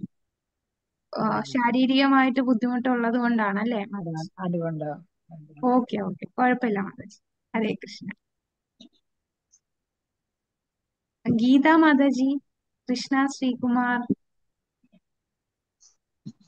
മാതാജി ആഗ്രഹമുണ്ട്, സാഹചര്യം ഇത്തിരി ബുദ്ധിമുട്ടാണ്. മാർച്ചിലൊക്കെ എക്സാം ടൈം ആയതുകൊണ്ട് പോവാൻ പാടാണ്. അല്ല, മാർച്ച് കഴിയുമ്പോ എക്സാം കഴിഞ്ഞ് Hare Krishna. Vacation March exam മാതാജി ഹരേ കൃഷ്ണ. മാതാജി വെക്കേഷൻ ഒക്കെ ആവുമ്പം മാർച്ച് കഴിഞ്ഞ് വെക്കേഷൻ ഒക്കെ ആവുമ്പോ കുഴപ്പമില്ലല്ലോ. മാതാജി കേൾക്കുന്നുണ്ടോ? കേൾക്കാം മാതാജി. ഹരേ കൃഷ്ണ. മാതാജി എക്സാം ആ ആ എക്സാം കഴിയുമ്പോ വരണമെന്ന് ആഗ്രഹമാണ്. അപ്പൊ ഞങ്ങൾ 3 പേരും കൂടി പോവാന്ന് വിചാരിച്ചു. ഓക്കെ. അപ്പൊ മാതാജി എക്സാം മിക്കവർക്കും വെക്കേഷൻ സമയമായിരിക്കും സൗകര്യം. അപ്പൊ ആ ഡേറ്റ് വെച്ചായിരിക്കും നമ്മൾ എടുക്കുക. അപ്പൊ മാതാജിയുടെ പേര് കൊടുക്കട്ടെ. മാതാജിക്ക് താല്പര്യം ഉണ്ടല്ലോ, 3 പേർക്കും വരാലോ. കൃഷ്ണ മാതാജി. മാതാജി എക്സിറ്റ് ആയിപ്പോയോ? ഹരേ കൃഷ്ണ. മാതാജി പെട്ടെന്ന് എക്സിറ്റ് ആയി. ഗീത മാതാജി, മാലതി മാതാജി. ഗീത മാതാജി ഇപ്പൊ പറഞ്ഞിട്ടുണ്ട് മാതാജി. പറഞ്ഞു. മാലതി മാതാജി. എനിക്ക് താല്പര്യമൊക്കെ ഉണ്ട്, പക്ഷെ എങ്ങനെയാ വരാന്ന് അറിയാത്ത. മാതാജി വീട്ടിലാരുണ്ട്? മാതാജി തീവണ്ടിയിൽ പോയി അവിടെ എത്തും, ബാംഗ്ലൂര് മാതാജിനെ കൊണ്ടുവരാൻ ആരും ഇല്ലാത്തതുകൊണ്ടാണോ ബുദ്ധിമുട്ട്? അതെ, പിന്നെ ശാരീരികം ഉണ്ട്, എന്നാലും അതൊക്കെ കുഴപ്പമില്ലാണ്ട് കേട്ടോ. എന്നാലും മാതാജി എവിടെ സ്ഥലം എവിടെയാണ്? കോഴിക്കോടും മലപ്പുറത്തിന്റെയും ബോർഡറിലെ കാലിക്കറ്റ് യൂണിവേഴ്സിറ്റി ക്യാമ്പസിലാണ് തൊട്ടുകൊണ്ട്. അവിടെ അടുത്ത് ഇസ്കോണിലെ ആരെങ്കിലും അങ്ങനെ അറിയോ മാതാജിക്ക്? അവിടെ അടുത്ത് ഇസ്കോൺ സെന്റേഴ്സ് ഉണ്ടോ? ഗുരുവായൂരുള്ള അടുത്ത്. ഓക്കെ ഓക്കെ, കുഴപ്പമില്ല മാതാജി. നമ്മൾ നന്നായിട്ട് പ്രാർത്ഥിച്ചാൽ മതി. നമുക്കൊരു ആഗ്രഹം ഉണ്ടെങ്കിൽ ഭഗവാൻ എന്തെങ്കിലും ഒരു അവസരം നമുക്ക് അറേഞ്ച് ചെയ്ത് തരും. ഇടം വരെ എത്തിച്ചെന്ന് ഞാൻ എങ്ങനെ എത്തിയറിയില്ല, ഭഗവാന്റെ ഇതുകൊണ്ട്. അതെ അതെ അതെ, നമ്മളൊന്ന് തിരിഞ്ഞു നോക്കുമ്പോ ഞാൻ ഇവിടം വരെ എത്തിയല്ലോ, ഞാൻ എങ്ങനെ എത്തിയെന്ന് നമുക്ക് തന്നെ തോന്നുമല്ലേ. അത്രേ ഉള്ളൂ. അപ്പൊ ഭഗവാൻ അതെല്ലാം ശരിയാക്കി തരും. എനിക്ക് വരണം നല്ല ആഗ്രഹമുണ്ട്, പക്ഷെ എങ്ങനെയാന്ന് അറിയാത്ത. മാതാജി വരാനുള്ള എന്തെങ്കിലും സാഹചര്യം വന്നാ അറിയിക്കും കേട്ടോ. മാതാജി പിന്നെ ഓക്കെ ആകുമ്പോ ശ്രീജ മാതാജിയെ അറിയിച്ചാൽ മതി. ഹരേ കൃഷ്ണ. നിർമ്മല മാതാജി, ഹരേ കൃഷ്ണ. വരാൻ പറ്റുമെങ്കിലോ, ഇവിടെ അടുത്തുനിന്ന് ആരെങ്കിലും ഒക്കെ ഉണ്ടെങ്കിലോ അവരെ കൂട്ടത്തിൽ വന്നാ മതി. മതി മതി മതി, അങ്ങനെ വന്ന് വരാം മാതാജി. മാതാജി നമ്മൾ ഗ്രൂപ്പായിട്ട് തന്നെ പോണമെന്നുണ്ടോ? നമ്മൾ ഗ്രൂപ്പായിട്ട് പോകുമ്പോഴാണ് നമുക്ക് സേവ ചെയ്യാൻ പറ്റുന്നത്. അവിടെ ഗ്രൂപ്പായിട്ടുള്ള സേവ നമുക്ക് ഒറ്റയ്ക്ക് ചെല്ലുമ്പോഴേ, അപ്പൊ ഈ ഒരു ദിവസത്തെ ഫുൾ സേവ നമ്മളെ ടീമിനായിരിക്കും തരിക. ഒറ്റയ്ക്ക് ചെല്ലുന്നതിനേക്കാളും നമ്മൾ എല്ലാ ഭക്തരോടെ ഒന്നിച്ച് ചെല്ലുമ്പോഴാണ് കുറച്ചുകൂടെ നമുക്ക് കുറെ കാര്യങ്ങൾ പഠിക്കാനും എല്ലാം പറ്റുന്നത്. അല്ല, അങ്ങനെ അസൗകര്യം ഉണ്ടെങ്കിൽ അല്ലാതെയും പോകാം. അങ്ങനെ പോവാതിരിക്കാൻ ഒന്നുമില്ല. എന്തായാലും മാർച്ച് വരെ പറ്റില്ല, അതിനുശേഷം ഏപ്രിൽ അതിനുശേഷം നോക്കാം. ഹരേ കൃഷ്ണ. ഇവിടെ ഈ ഒരു വാട്സപ്പ് ഗ്രൂപ്പ് ഷെയർ ചെയ്തിട്ടുണ്ട്. മനീഷ മാതാജി ഷെയർ ചെയ്തിട്ടുണ്ട്. അപ്പൊ അതില് താല്പര്യമുള്ളവർക്ക് ആ ഗ്രൂപ്പിൽ ജോയിൻ ചെയ്യാം. ചാറ്റ് ബോക്സിലുണ്ട്, അപ്പൊ അതില് ജോയിൻ ചെയ്യാം. ഗ്രൂപ്പ് പറഞ്ഞ് ക്രിയേറ്റ് ചെയ്തിട്ടുണ്ട് മാതാജി. അപ്പൊ ആരൊക്കെയാ ഉള്ളതെന്ന് വെച്ച് കഴിഞ്ഞാൽ നമുക്ക് അവരെയും ചേർക്കാലോ. പറയുകയാണെങ്കിൽ എളുപ്പമായിരുന്നു, അല്ലെങ്കിൽ ഗ്രൂപ്പിലേക്ക് നേരിട്ട് ചേർക്കാം. മനീഷ മാതാജിയും അനിതൽ മാതാജിയും ഉണ്ട് അതിനകത്ത്. മാതാജി, ആ ഗ്രൂപ്പിന്റെ ലിങ്ക് ആണ് ഇവിടെ ഇട്ടിരിക്കുന്നത് മാതാജി. ഗ്രൂപ്പിന്റെ ലിങ്ക് മാതാജി ഇവിടെ ചാറ്റ് ബോക്സിൽ ഇട്ടിട്ടുണ്ട്. ആ ഗ്രൂപ്പില് ക്ലിക്ക് ചെയ്താൽ അതിനകത്ത് ജോയിൻ ചെയ്യാം. അതിലെല്ലാവർക്കും ജോയിൻ ചെയ്യാം, താല്പര്യമുള്ളവർക്കൊക്കെ. അതെ, താല്പര്യമുള്ളവർക്ക് ജോയിൻ. ആ? അത് ഈ ഹരേ സർവീസ് വരുന്നത് ഏത് മാസത്തിലായിരിക്കും ഏകദേശം? മിക്കവർക്കും വെക്കേഷൻ ടൈം ഉണ്ടല്ലോ, അപ്പം എല്ലാവർക്കും സൗകര്യം വരുന്ന ആ ഒരു മെജോറിറ്റി ആൾക്കാർക്കും പറ്റുന്ന ആ ഡേറ്റ് ആയിരിക്കും നമ്മൾ സെലക്ട് ചെയ്യുക. അല്ല, മന്ത് ഏതായിരിക്കും അത്? മാർച്ച്, ഏപ്രിൽ, മെയ് ഒക്കെയാണ് കൂടുതൽ പേർക്കും താല്പര്യം. മാതാജി ഞാനിവിടെ മസ്കറ്റിലെ, ഞാൻ ലീവ് ഓ, മസ്കറ്റിലാണോ? ഓക്കെ ഓക്കെ ഓക്കെ, കുഴപ്പമില്ല മാതാജി. നമുക്ക് ഇപ്പം വരുമ്പോ വർഷത്തില് പോകാം. visit നോക്കാം. നമുക്കിപ്പം മാതാജി പറഞ്ഞാല് തന്നെയാണേലും പോകാം അല്ലേ? പോകാം. അയ്യോ, അങ്ങനെ റെസ്ട്രിക്ഷൻ ഇല്ല. നമ്മള് ടീമായിട്ട് പോകുമ്പോഴാണ് നമുക്ക് കൂടുതൽ ആ ഒരു ഒത്തുചേർന്ന് കുറെ സേവനങ്ങൾ ചെയ്യാവുന്ന, ആരെയും കാണുകയും ചെയ്യാം. കാണാം. അതെ അതെ. ഞാൻ ലീവ് സെപ്റ്റംബറിലാണ് മാതാജി പോകുന്നത്. ഓക്കെ ഓക്കെ, കുഴപ്പമില്ല. അല്ലാതെ ഇവിടെ ഉണ്ട് കൊണ്ട് അമ്പലം ഇല്ല, പക്ഷെ അല്ലാതെ എല്ലാ വെള്ളിയാഴ്ചയും ഇങ്ങനെ സർവീസ് ഒക്കെ ഉണ്ട്, പിന്നെ സത്സംഗങ്ങളുണ്ട്, അതിലൊക്കെ പങ്കെടുക്കാറുണ്ട്. പിന്നെ ഓൺലൈൻ സത്സംഗം ഉണ്ട്, ചില ഇങ്ങനെ ഓരോരുത്തര്, പിന്നെ ചിലര് വീട്ടിൽ വെച്ചിട്ട് ചെയ്യും. ഇപ്പൊ ഈ രഥയാത്ര ഫെസ്റ്റിവൽ ഇവിടെ നടത്തുന്നുണ്ട് ഫെബ്രുവരി 9-ന്. അപ്പൊ അങ്ങനെയൊക്കെയുള്ള ഫംഗ്ഷനൊക്കെ ഇങ്ങനെ ഏതെങ്കിലും, ഇവിടെ വേറെ ഒരു കൃഷ്ണ ടെമ്പിൾ ഉണ്ട്, അപ്പൊ ആ അമ്പലത്തിന്റെ ഹാളിൽ പരിപാടി ഇഷ്ടതുകൊണ്ടായിട്ട് ചെയ്യും. അപ്പൊ അന്നേരം ഒക്കെ പങ്കെടുക്കും. ഓക്കെ ഓക്കെ, എന്തായാലും മാതാജി